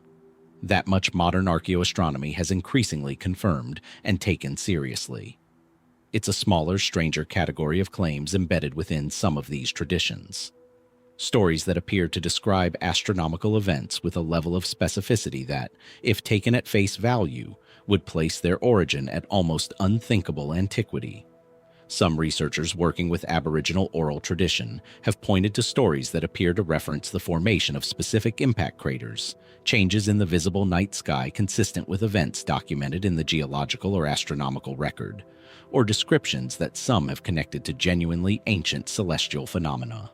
The most frequently cited example involves traditions from groups near Australian impact crater sites, where local stories describe fire falling from the sky in a manner some researchers argue plausibly preserves memory of the actual impact event, a claim that, depending on the specific crater and its independently dated age, would in some proposed cases place the origin of the story tens of thousands of years in the past, an oral transmission timescale far beyond what most disciplines outside Aboriginal studies have historically been willing to consider possible.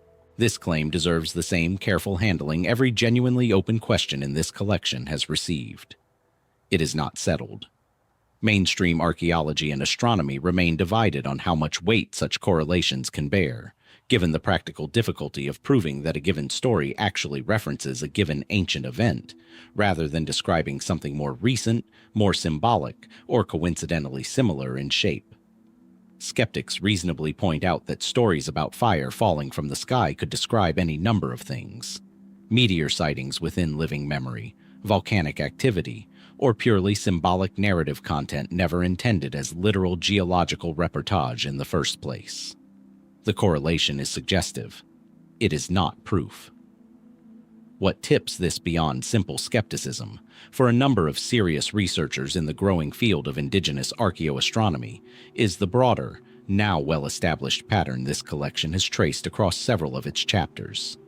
The demonstrated accuracy of the Seven Sisters' seventh star, the geological correspondence found in rainbow serpent watercourses, the functioning seasonal precision of the emu in the sky, and the Barong calendar. Taken individually, any one of these might be dismissed as coincidence or retrospective pattern matching.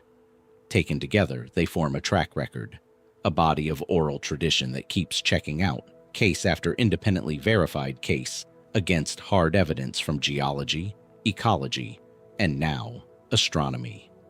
That track record is precisely what makes researchers reluctant to dismiss the more extreme antiquity claims outright, even while acknowledging that none of them individually meets the standard of proof the claim would require. So the question this chapter leaves open isn't really about any single crater or any single story. It's about how much confidence that accumulating track record actually earns.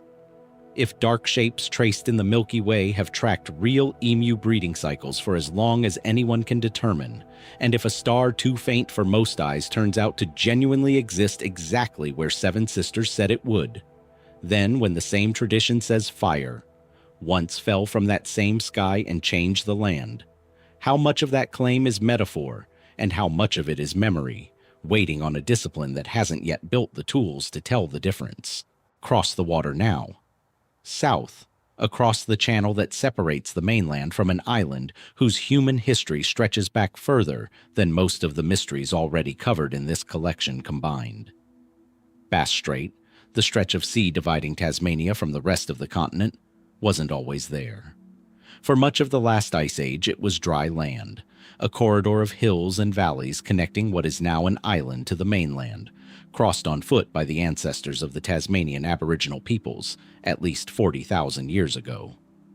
When rising seas closed that corridor roughly 12,000 years ago, the communities living south of the new coastline were cut off, not culturally isolated in some diminished sense, but sealed into one of the longest continuous, self-contained human societies anywhere on Earth, developing independently for well over 10,000 years before any outside contact reached them again.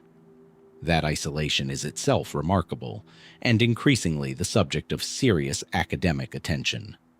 Archaeological and genetic evidence indicates that Tasmanian Aboriginal communities maintain technologies, practices, and knowledge systems adapted specifically to an island environment, largely without the exchange of ideas, tools, or genes that continued across the rest of the connected mainland throughout the same period.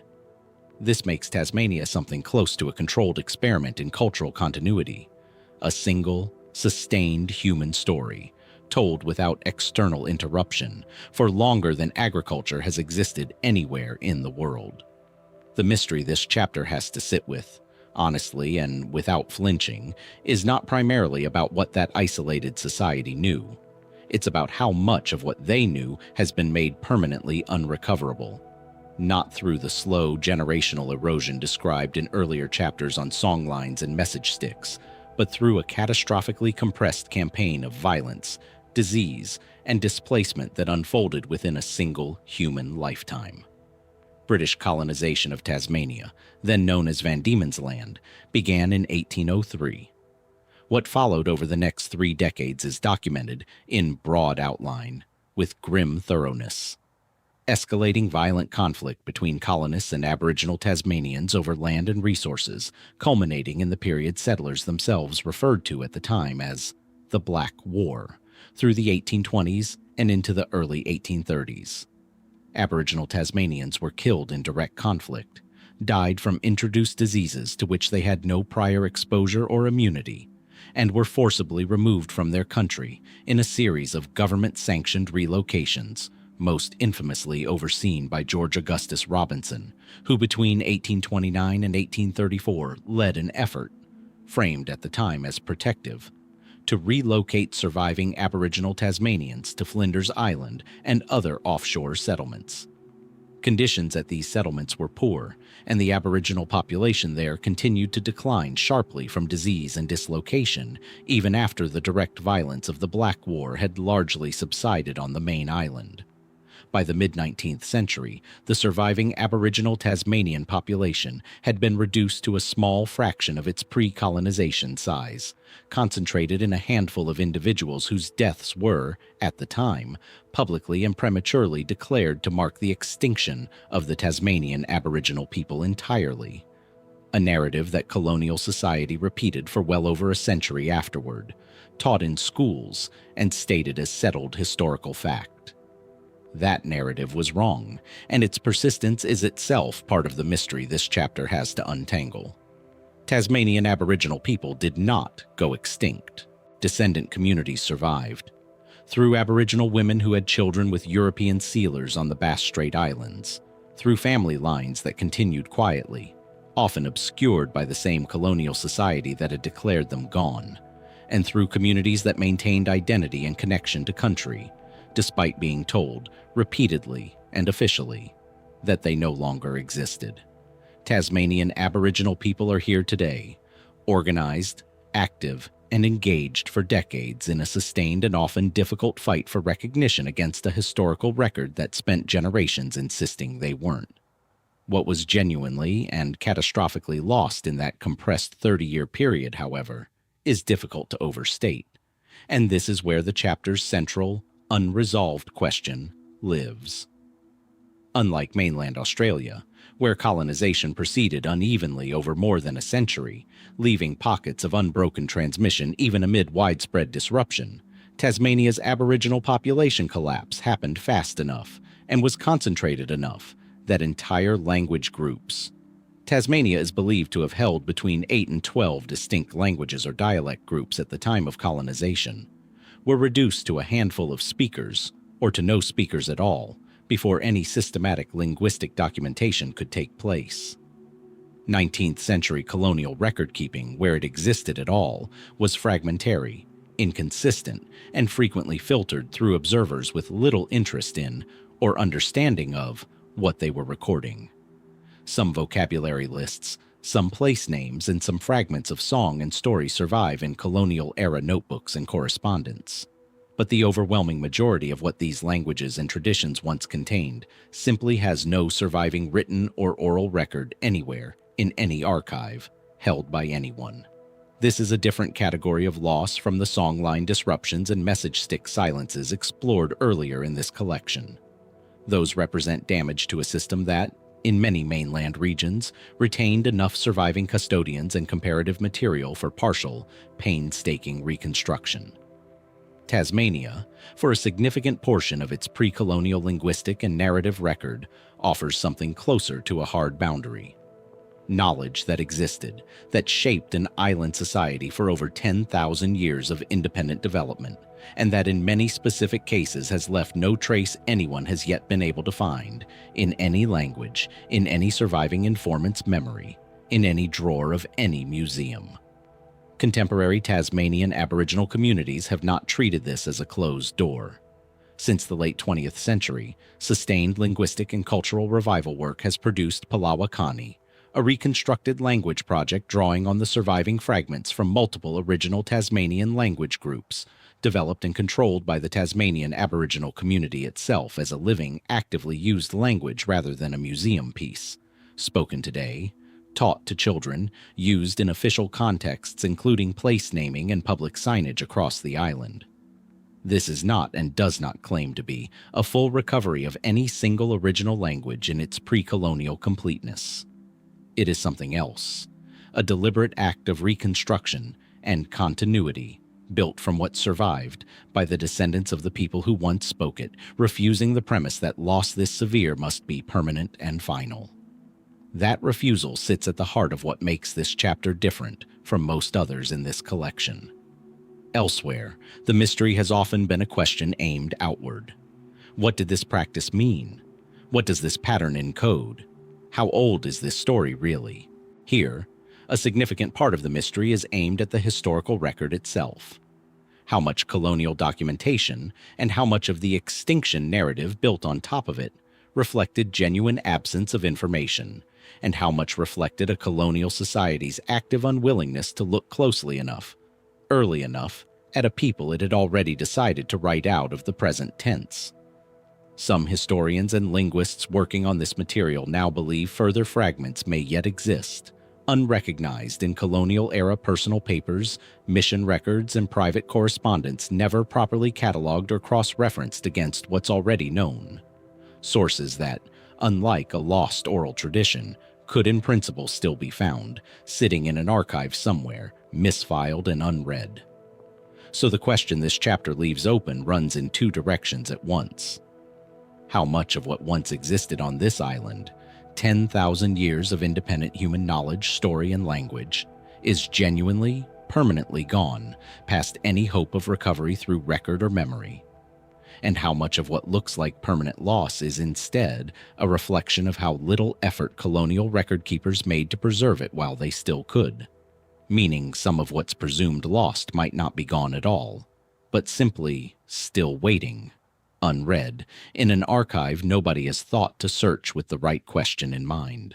We have spent this investigation asking again and again how a story survives when nothing is written down, how memory holds a shape across centuries without a page to anchor it. In Gippsland, in the years following 1840, that same question returns in a far darker register. Here, the silence was not a natural condition of oral culture. It was manufactured.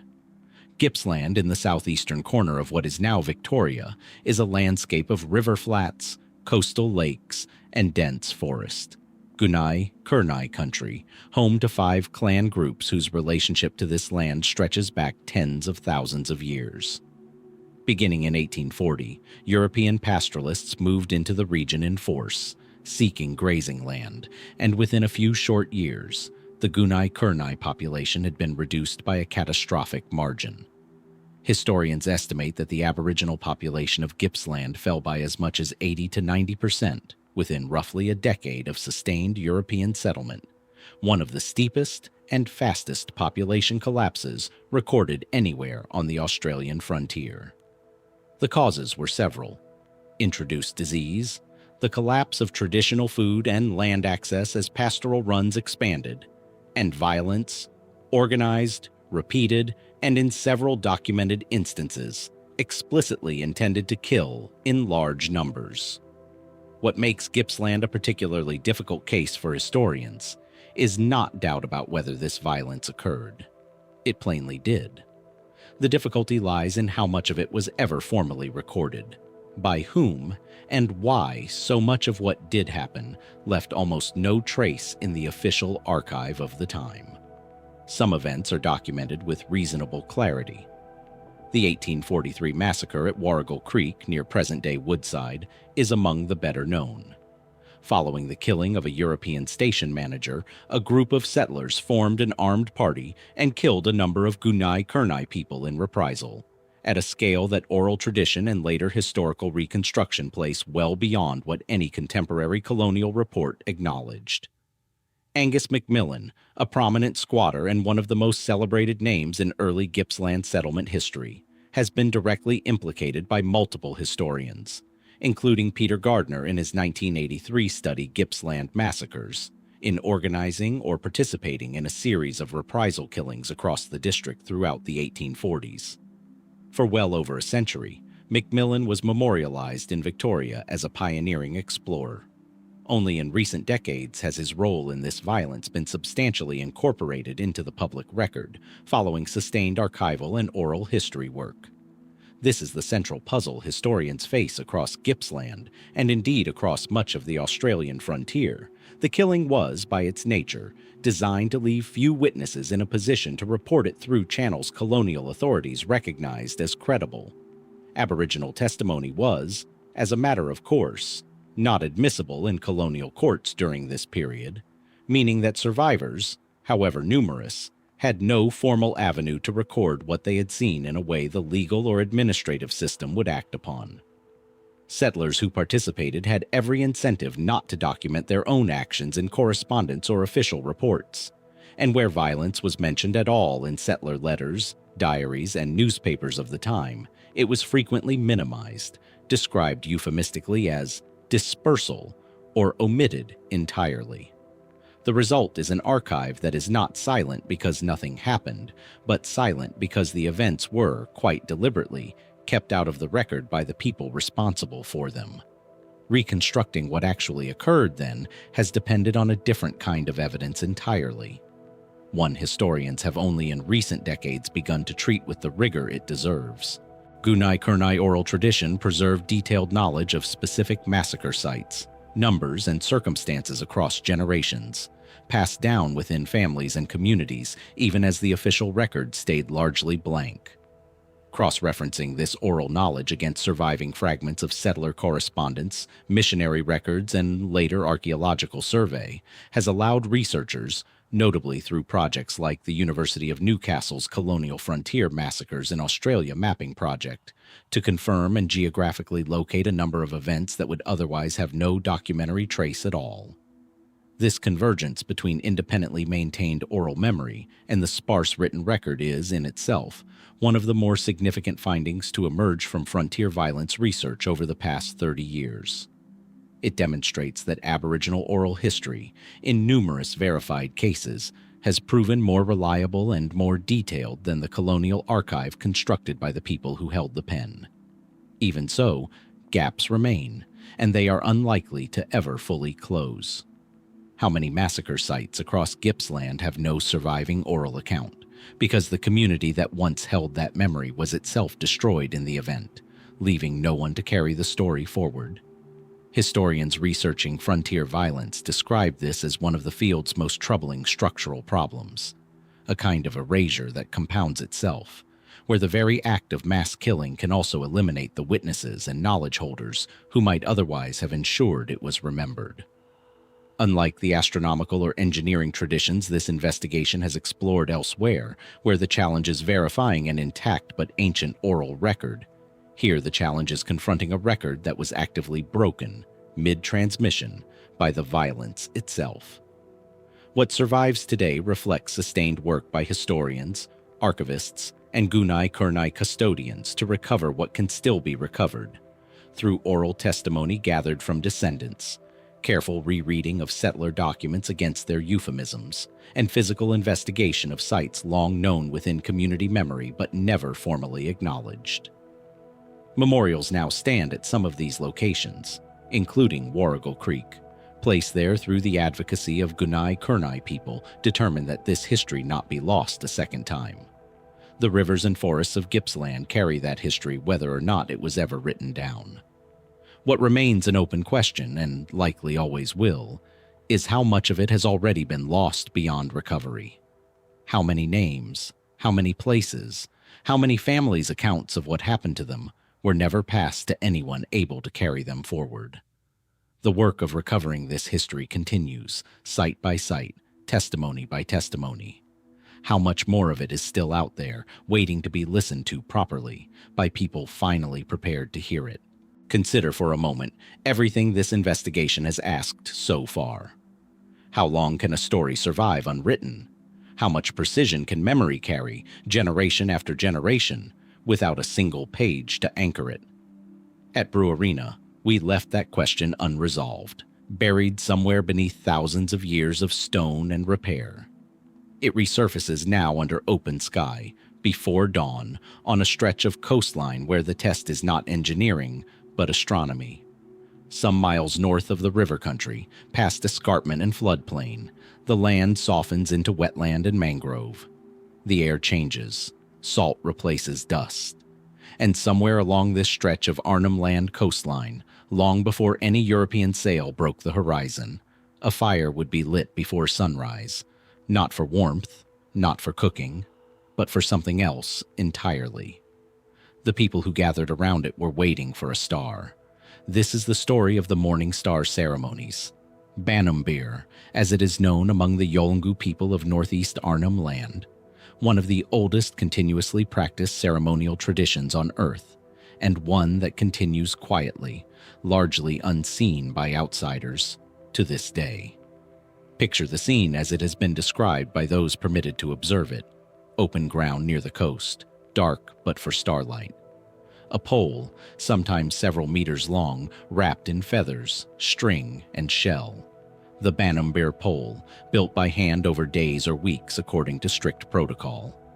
As the sky begins to lighten and Venus rises in the east, the pole is raised and a ceremony unfolds involving song, dance, and the passing of the pole itself among clan members, each of whom may take a feathered string home as a token of connection to distant kin, sometimes across hundreds of kilometers of land and sea. On the surface, this is what anthropologists call a song cycle, a structured performance encoding kinship, trade routes, and spiritual lineage. Ethnographers working with Yolngu communities throughout the 20th century, including Donald Thompson in the 1930s, documented versions of the ceremony and its mythology in detail. In the stories themselves, Baiame is described as a being, sometimes a woman, sometimes a bird spirit, who traveled from the sky to the sea, trailing a rope of light behind her, connecting islands and peoples as she went. Where she touched down, ceremony grounds were established. Her light, in this telling, is the star itself. That much is well documented. What draws researchers beyond the anthropological mainstream is the precision underneath it. The ceremony is not simply about Venus in a general symbolic sense. It requires tracking the planet's actual behavior, its disappearance below the horizon for weeks at a time, its heliacal rising before dawn, the subtle differences between its appearance as a morning object and an evening one. Yolngu knowledge holders have long distinguished between these phases, using different names and different ceremonial responses for each. Doing this accurately, generation after generation, without written records or telescopes, requires an oral transmission system of extraordinary fidelity. How old is that system? How long has this specific relationship with Venus been maintained? Here, the timeline grows genuinely difficult to pin down. Archaeological consensus places continuous Aboriginal occupation of the continent at a minimum of 65,000 years, based on excavations at sites like Majidbaby, not far, geographically or culturally, from where Baiame is performed today. But occupation is not the same as unbroken ceremonial continuity. No artifact can say when the first pole was raised, or when the songline describing Venus's movements first took shape. Oral tradition leaves no stratigraphy, no carbon to date. It survives only in memory, which makes it either fragile beyond measure, or, given its consistency, remarkably durable. That consistency is what unsettles the picture further. Versions of Venus tracking ceremony and myth appear not only among the Yolngu, but among other groups thousands of kilometers away, each with its own language, each sharing a recognizable structural core, a being of light traveling by rope or string, connecting distant peoples, tied to the specific behavior of the same planet. Is this simply what any careful sky-watching culture would independently produce? Cultural astronomy researchers have documented remarkably sophisticated Indigenous Australian understandings of stellar and planetary behavior, including variable stars and eclipse prediction, encoded entirely in oral and performative form. If that capacity was widespread, convergence may be the simplest explanation. Or is something else being preserved? Memory, however transformed, of a single, shared origin point. A moment when someone first noticed Venus behaving strangely, built a story to explain it, and that story then traveled with people as they moved and separated across a continent.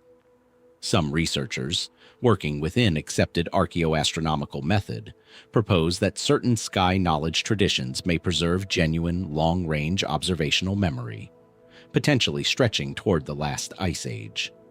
This is taken seriously, cautiously, in academic circles.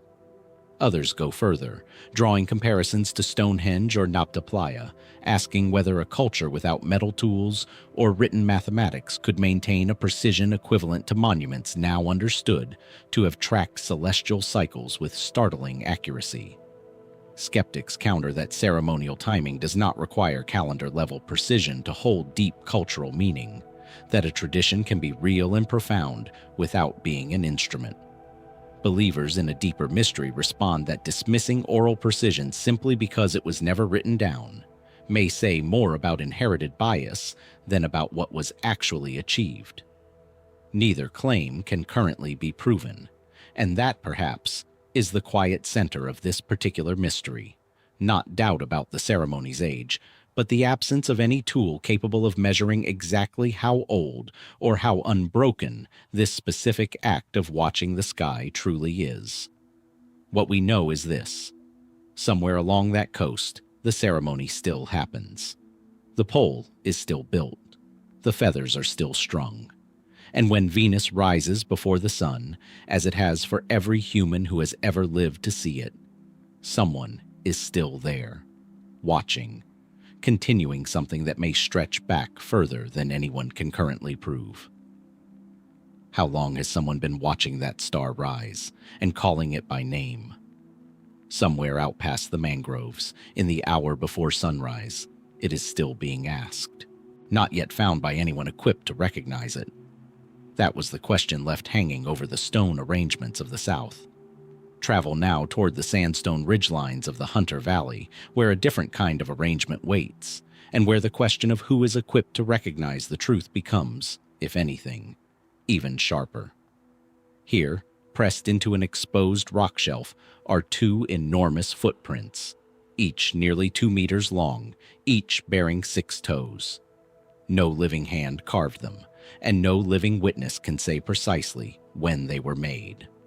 For generations of Aboriginal communities spanning a vast stretch of southeastern Australia, from the Wiradjuri and Kamilaroi peoples of New South Wales to groups as far north as central Queensland, these footprints, along with thousands of related markers, are understood as the passage of a single figure, a creator being, a lawgiver, a sky father who walked the earth at the beginning of things and is said, in some tellings, to walk it still. His name, in its most widely used form, is Baiame. What can be documented is substantial. Baiame is among the most extensively recorded ancestral figures in Aboriginal Australian tradition, described in ethnographic accounts stretching back to the mid-19th century, when colonial researchers like Alfred William Howitt began systematically recording Wiradjuri, Kamilaroi, and Ualai cosmology. Across these accounts, Baiame appears consistently as a sky being credited with shaping rivers, raising mountains, and establishing the law and ceremonial structure that bound together dozens of linguistically distinct peoples across an enormous region. Bora grounds, the circular ceremonial sites used for male initiation across much of eastern Australia, are, in many traditions, said to trace their layout directly to his original passage across the land. This alone places Baiame among the major creator figure traditions of the world, comparable in scope to Skyfather lineages found on nearly every inhabited continent. What keeps researchers returning to this particular tradition, though, is the physical record left behind, and the questions it refuses to fully answer. Across hundreds of kilometers, rock engravings, ochre paintings, and carved trees connect specifically to Baiame ceremony and story.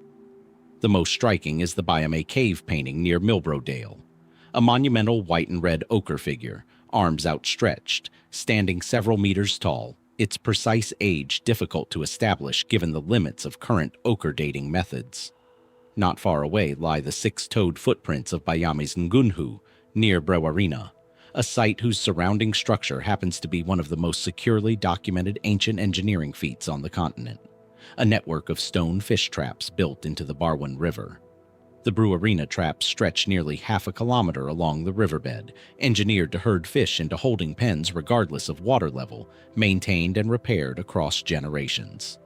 Some geological assessments, based on the river's shifting course, have proposed the traps could be extraordinarily old, with certain estimates reaching into the tens of thousands of years, a claim that remains contested, but which, if accurate, would place them among the oldest continuously used engineered structures on Earth. According to Kamilaroi, Ngimba, and other traditional custodians, this stonework was not devised by ordinary hands. It was taught by Baiame himself, part of the same law-giving activity credited to him elsewhere across the region. This is where the question echoed from Budge Bim returns with new weight. If the traps genuinely stretch back tens of thousands of years, and if the oral tradition attached to them has remained coherent enough to consistently name the same figure across that entire span, what does that suggest about how long a specific story can survive intact, carried only by memory? Or is Baiame better understood not as one remembered individual, but as a living category? A name each generation could apply to explain accumulated knowledge, folding centuries of independent achievement into a single, unifying figure. Mainstream anthropology tends toward this second reading, and for defensible reasons. Creator figures in oral cultures worldwide often function this way, absorbing disparate knowledge and ethical teaching into one coherent frame, rather than preserving a single biography with historical precision. Under this view, Baiame's power lies in what he organizes, not in whether he was ever a single person who lived and walked the land at one identifiable moment. And yet certain details resist easy dismissal. The 6 toes recur with unusual consistency across communities separated by considerable distance, a specificity that some researchers argue is difficult to attribute to coincidence alone. Others have reached for broader, more speculative comparisons, noting that anomalous digit motifs occasionally appear in ancestral or spirit figures across unconnected world mythologies, and asking whether such recurring details might point toward something beyond independent invention. Orthodox researchers remain unconvinced, noting that similar motifs frequently emerge in unrelated cultures without requiring any shared origin event. Neither position currently has the evidence to close the question. There is, too, the matter of how Baiame's presence is described beyond the ancestral past, not always as a figure confined to the beginning of things, but in some tellings as one who withdrew to the sky after establishing law on Earth, still watching, still associated with particular clouds or constellations.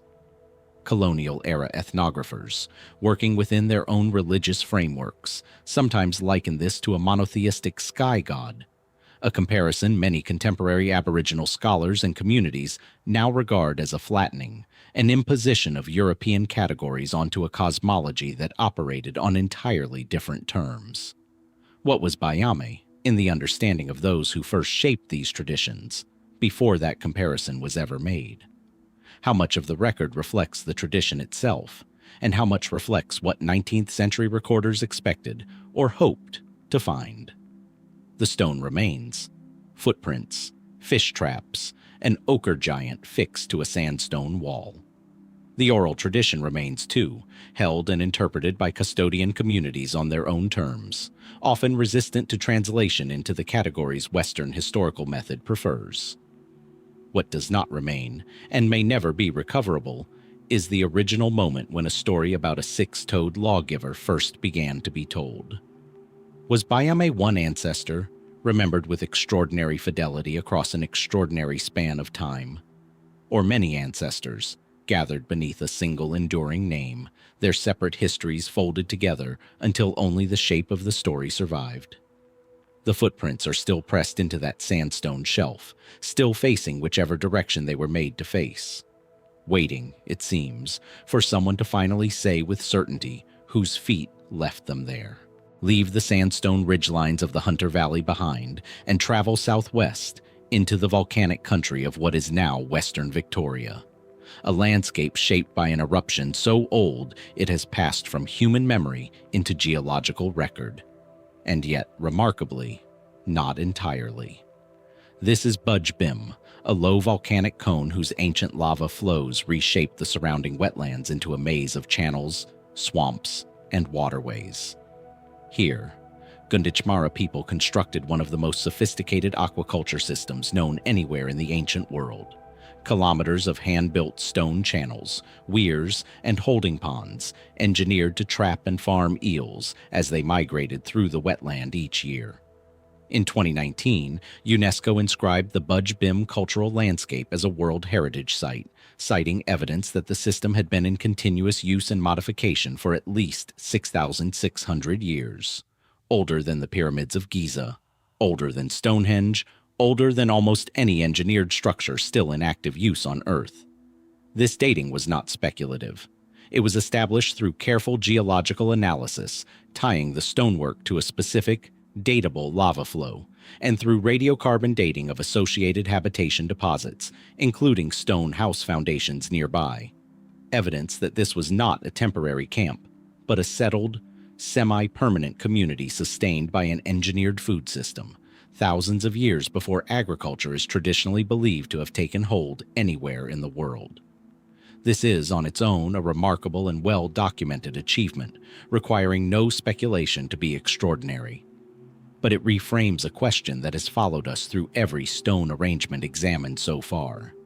If one Aboriginal community, in one corner of the continent, could sustain an engineered landscape for over 6 millennia, repairing it, modifying it, teaching its logic to each new generation without interruption, what does that suggest about the durability and the invisibility of similar systems elsewhere? Systems that may not have survived colonization intact enough to be recognized for what they were, because Baiame was, for a long time, not recognized. Early European surveyors who encountered the channels and stone walls in the 19th century did not describe an aquaculture system. Many assumed the stonework was either natural or the incidental byproduct of unrelated activity, a misreading rooted less in the evidence itself than in prevailing colonial assumptions about what Aboriginal societies were believed capable of building. It took more than a century, and the sustained advocacy of Gunditjmara custodians working alongside archaeologists like Heather Bilth for the system to be properly investigated, dated, and ultimately recognized on the world stage. The stones, in other words, had been telling their story the entire time. No one outside the community had been prepared to listen. That history casts a long shadow over every other unexplained stone arrangement scattered across the continent. The countless smaller sites, less spectacular than Baiame, whose purpose was never formally investigated before the surrounding land was cleared for farming, or whose custodial knowledge was disrupted before ethnographers arrived to ask the right questions in the right way.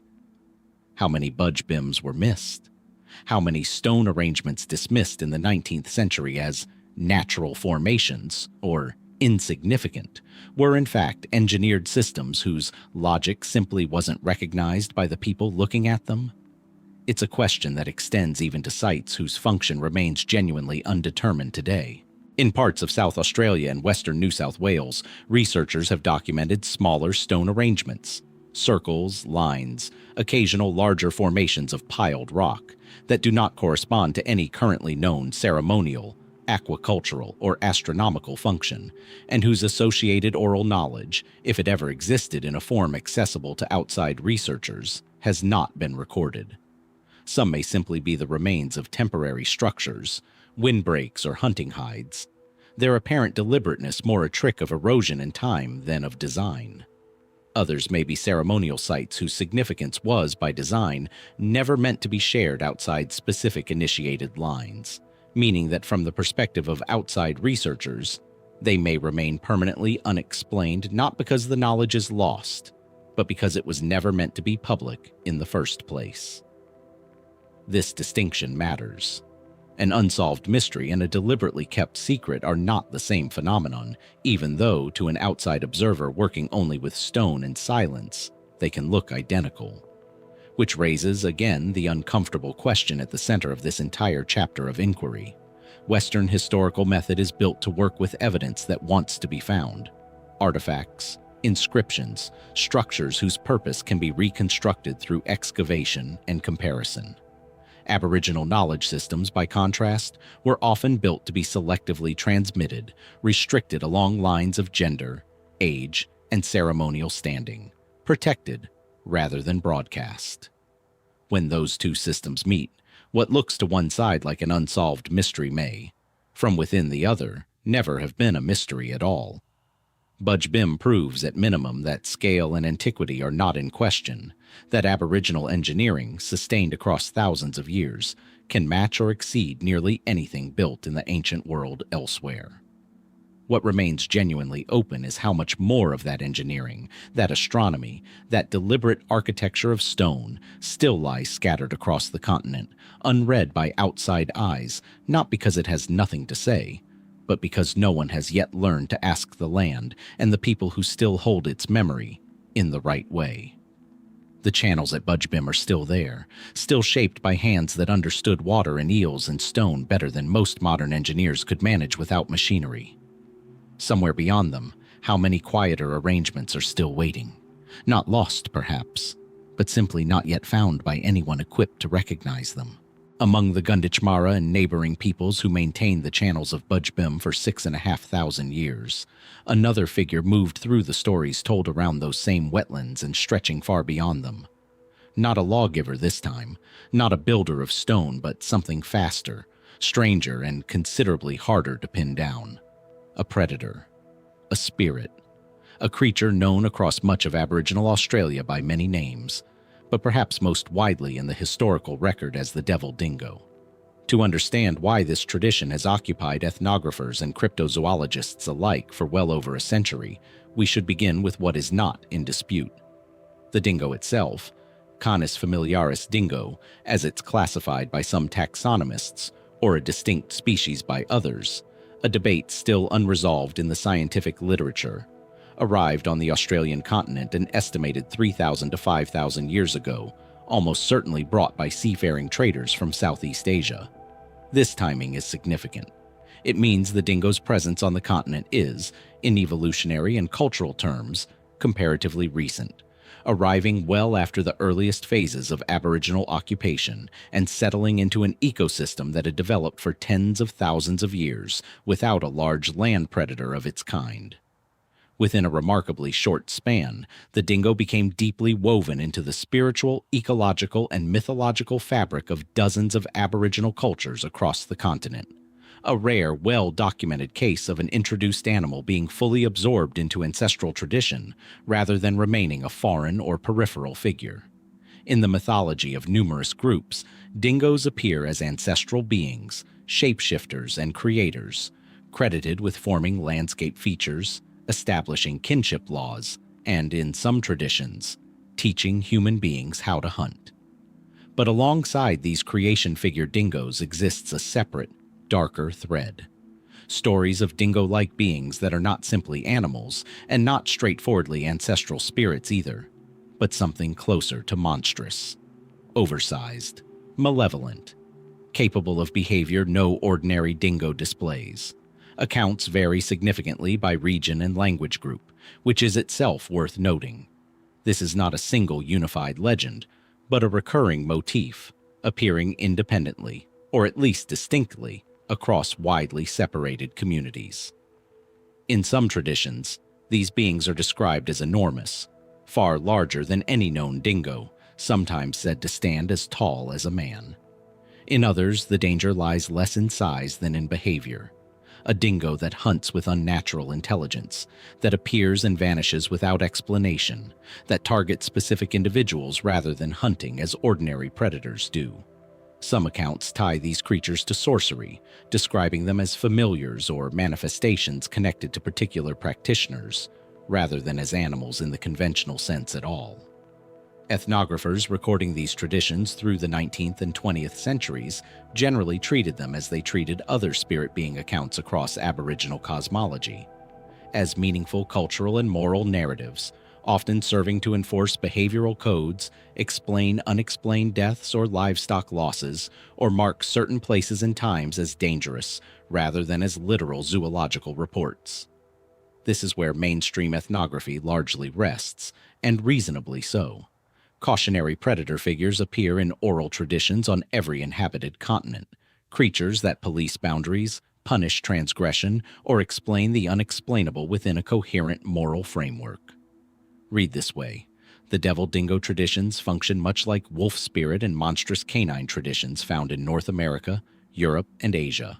Powerful, instructive, and not intended as literal biological claims. And yet certain details in the Australian material resist being folded entirely into that comfortable frame. Some accounts, particularly from more remote desert and outback regions, describe these creatures using consistent physical details across separated communities. Details that go beyond simple size exaggeration.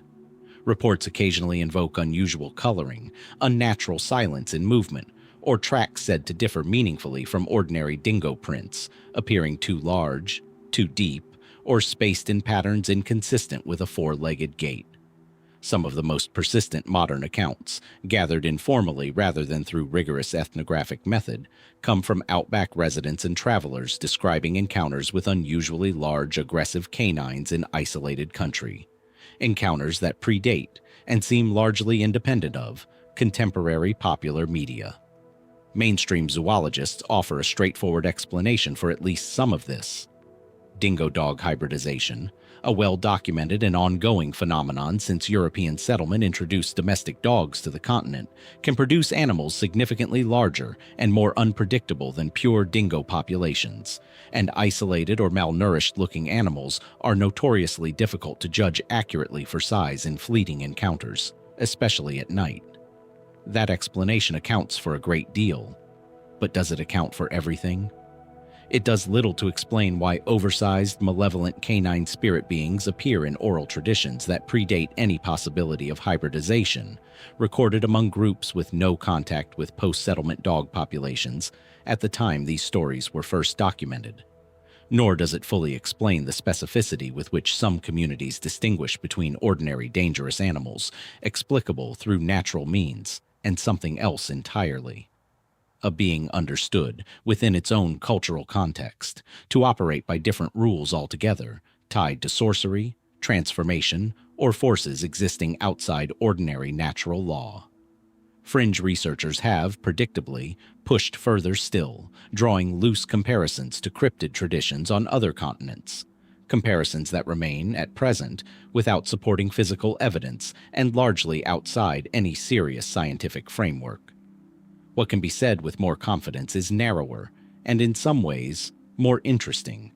That a specific, oversized, and dangerous canine figure recurs with notable consistency across Aboriginal oral traditions, separated by vast distances and centuries of independent development. That this figure predates the environmental conditions modern science offers to explain it, and that the boundary between metaphor, memory, and literal encounter in these stories has never been definitively mapped by outside researchers. Was the devil dingo always understood within its originating cultures as purely symbolic, a moral architecture built around a genuinely dangerous, genuinely present animal? Or does the consistency of these accounts, across language groups that had no reason to compare notes, suggest something encountered rather than simply imagined? Out past the firelight, in country where dingo tracks still cross the sand each morning, the old distinction between the ordinary predator and the other kind has never entirely disappeared. Which raises the question that has followed this entire investigation from stone to sky to story. How do you tell the difference, from the outside, between a warning encoded in myth and a memory of something that was, once, simply real? A sound, first. Not quite wind, not quite voice. A low murmur that seems to rise from the rock itself, shifting in pitch as the air moves through narrow stone passages, present one moment and gone the next.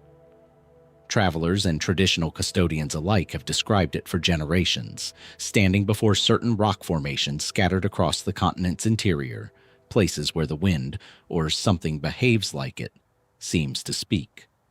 These are the sites sometimes grouped loosely under the name Whispering Rocks, a designation used by outsiders more than by any single Aboriginal tradition, since the phenomenon itself appears in various forms across multiple unrelated language groups and regions, from weathered granite outcrops in South Australia to sandstone formations further north. What unites them is not a shared cultural origin, but a shared physical experience. Acoustic anomalies produced in each case by the particular shape of the stone, and a body of associated tradition treating these sounds as significant, sacred, or dangerous, depending on the site and the community that holds it. Let's begin with what is measurable. Many of these formations are, in fact, well-documented acoustic phenomena, explicable through known principles of physics. Narrow rock clefts, cave mouths, and specific arrangements of boulders can act as natural resonating chambers, amplifying and distorting wind noise into tones that can sound eerily voice-like to the human ear. a phenomenon recorded at wind-shaped rock formations worldwide, from the singing sands of certain deserts to acoustic caves in Europe and the Americas. Some Australian sites have been studied by acousticians specifically for this reason, confirming that particular chamber shapes and wind conditions reliably produce tonal, sometimes eerily rhythmic sound. In this reading, the mystery is not why the rocks whisper, but simply how. A question physics has already answered at several of the studied locations. What physics has not answered, and arguably cannot, is why specific Aboriginal traditions attached to these sites so often converge on a strikingly consistent interpretation: that the sound is not wind at all, but voice, the presence of ancestral beings, spirits of the dead, or, in certain traditions, a specific named entity bound to that location, whose speech is not meant to be understood so much as heeded. Many of these sites carry strong protocols. Some are described as places where only certain initiated individuals may go, where particular behavior is required to avoid harm, or where the sound itself is treated as an omen, a warning that someone is approaching who should not be, or a signal tied to death, danger, or significant change.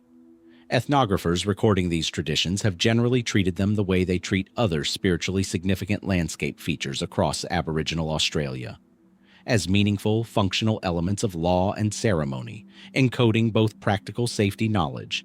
Many such formations involve genuinely hazardous terrain, unstable rock, or extreme temperature swings, and deeper cosmological meaning, inseparable from each other in traditional understanding. This is where the investigation grows more difficult to resolve cleanly, because two explanations, one physical and one spiritual, sit comfortably side by side rather than in competition, and asking which one is true may itself be the wrong kind of question. A resonating stone chamber and a place where ancestral voices can be heard are not, within many Aboriginal knowledge systems, mutually exclusive descriptions of the same site. The acoustic phenomenon may be precisely how the ancestral presence is understood to manifest, not a coincidence layered accidentally onto sacred geography, but the very mechanism by which the sacred announces itself. Viewed this way, Western science's explanation for the sound and Aboriginal tradition's explanation for its meaning are not rival theories competing for the same territory, but two different registers of the same observation, each answering a different question. Still, certain details resist even this comfortable synthesis. At some sites, described consistently by multiple independent observers across different periods, the sound is reported under conditions that shouldn't reliably produce it, with little or no wind, or at times and in patterns that seem to correspond less to weather than to something else entirely. A coincidence with events happening elsewhere, a death in a nearby community, an approaching stranger later confirmed to have been traveling toward the site at that time. These accounts are, by their nature, difficult to verify or systematically study, resting on testimony rather than instrumentation, and mainstream researchers are right to treat them cautiously. But their persistence, across communities with no reason to coordinate their stories, raises a familiar question by now. Is this simply confirmation bias, operating on a naturally occurring intermittent sound, human minds finding pattern and meaning in noise, as they so often do? Or is there something about certain sites that genuinely correlates sound with circumstance in ways not yet adequately explained? Fringe researchers have occasionally pushed toward more speculative territory here, proposing that certain whispering rock sites may sit atop geological features capable of producing infrasound, frequencies below the threshold of conscious human hearing, but known, in some studies, to produce sensations of unease, dread, or a feeling of presence, without the listener consciously registering any sound at all. This remains an active, if narrow, area of interest in the broader study of anomalous acoustic environments worldwide, and some researchers have proposed it as a partial explanation for reported feelings of being watched or warned at certain resonant sites. Whether this applies to any specific Australian location remains, as far as the published record shows, unconfirmed. An intriguing possibility rather than an established finding. What remains certain is only this. The rocks still speak, in whatever fashion they speak, whenever wind and stone align in just the right configuration. Custodian communities continue to treat these places with the same care and the same caution that has evidently been passed down for longer than any written record can confirm. Science can explain the mechanism. It has, so far, offered far less on the matter of meaning, on why, across such distance and time, so many independent traditions arrived at the same conclusion about what that sound represents. Is it simply the oldest and most universal of human instincts, to hear a voice in the wind and reach for a story to explain it? Or is there something at these specific sites, still not fully measured, still not fully understood, that continues to draw both traditions and travelers back to stand in that particular silence, waiting to hear what the stone might say next? Stone again. But not stacked upright this time, not carved with footprints, not shaped into resonating chambers. Here it is laid low and deliberate along a riverbed, curved into shapes that mimic the water's own logic so closely that for over a century they were nearly overlooked entirely. This is Baiame's Ngunhu, the stone fish traps of Brewarrina, stretched across nearly half a kilometer of the Barwon River in northwestern New South Wales. We've touched on this site before, through the lens of the ancestral figure credited with its creation. Now, set the mythology briefly aside and look instead at the engineering itself. Because what remains, once the story of Baiame is separated from the stonework, is a puzzle that belongs as much to hydrology and knowledge transmission as it does to sacred tradition.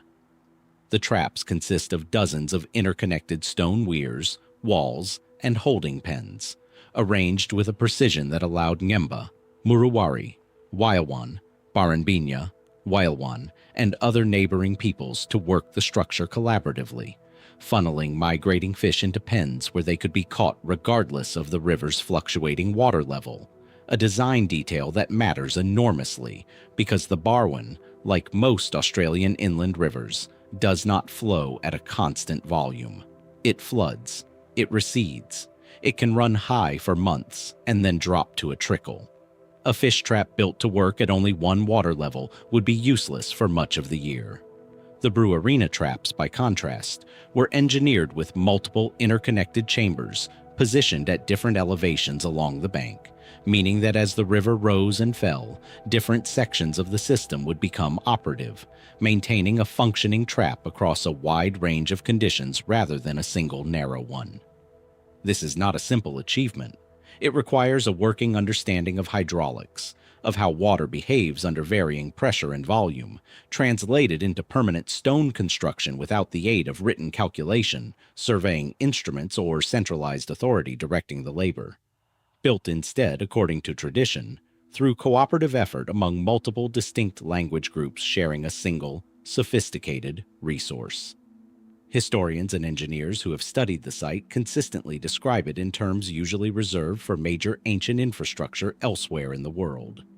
A genuine feat of applied science, executed with material, means that, on paper, look almost too modest for the sophistication of the result.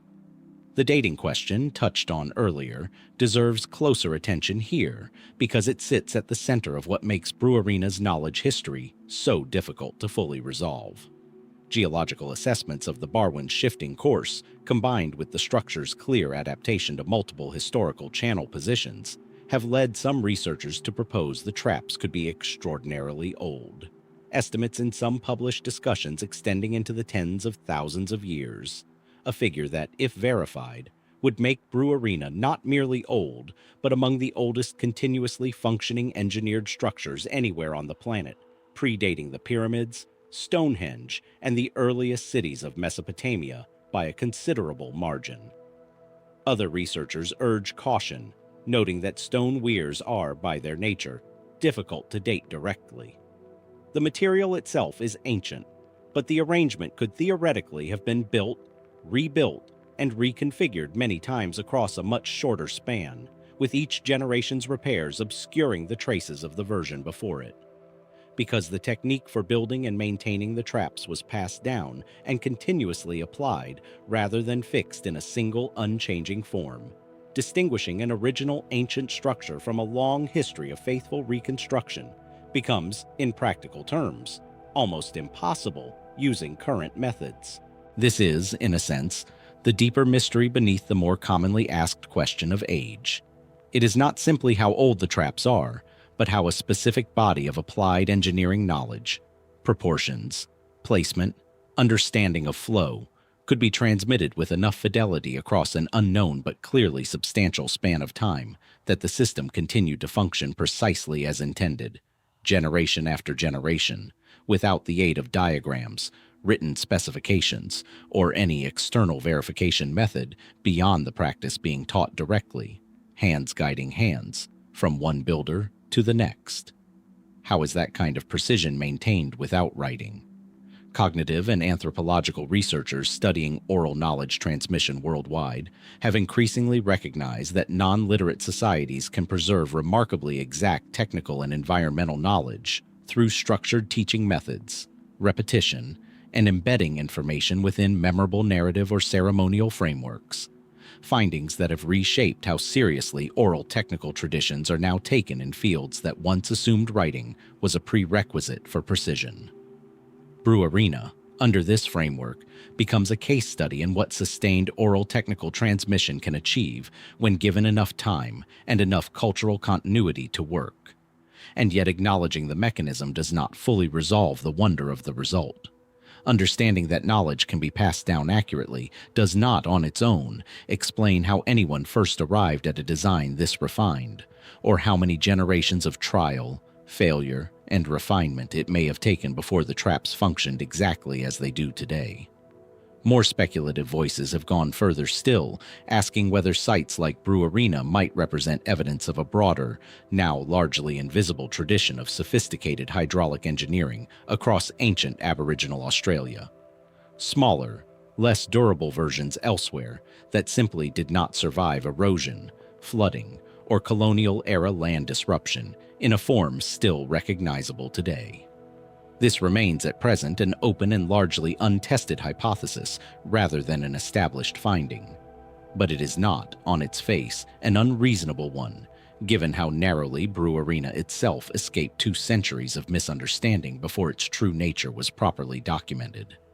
The traps are still there, still occasionally used, still maintained where possible by descendant communities whose relationship to the site has never been broken.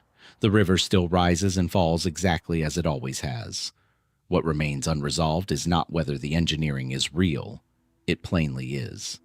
But how long ago the knowledge behind it first took shape, and how many centuries, or millennia, of quiet refinement it took before human beings first learned to build something that could outlast them.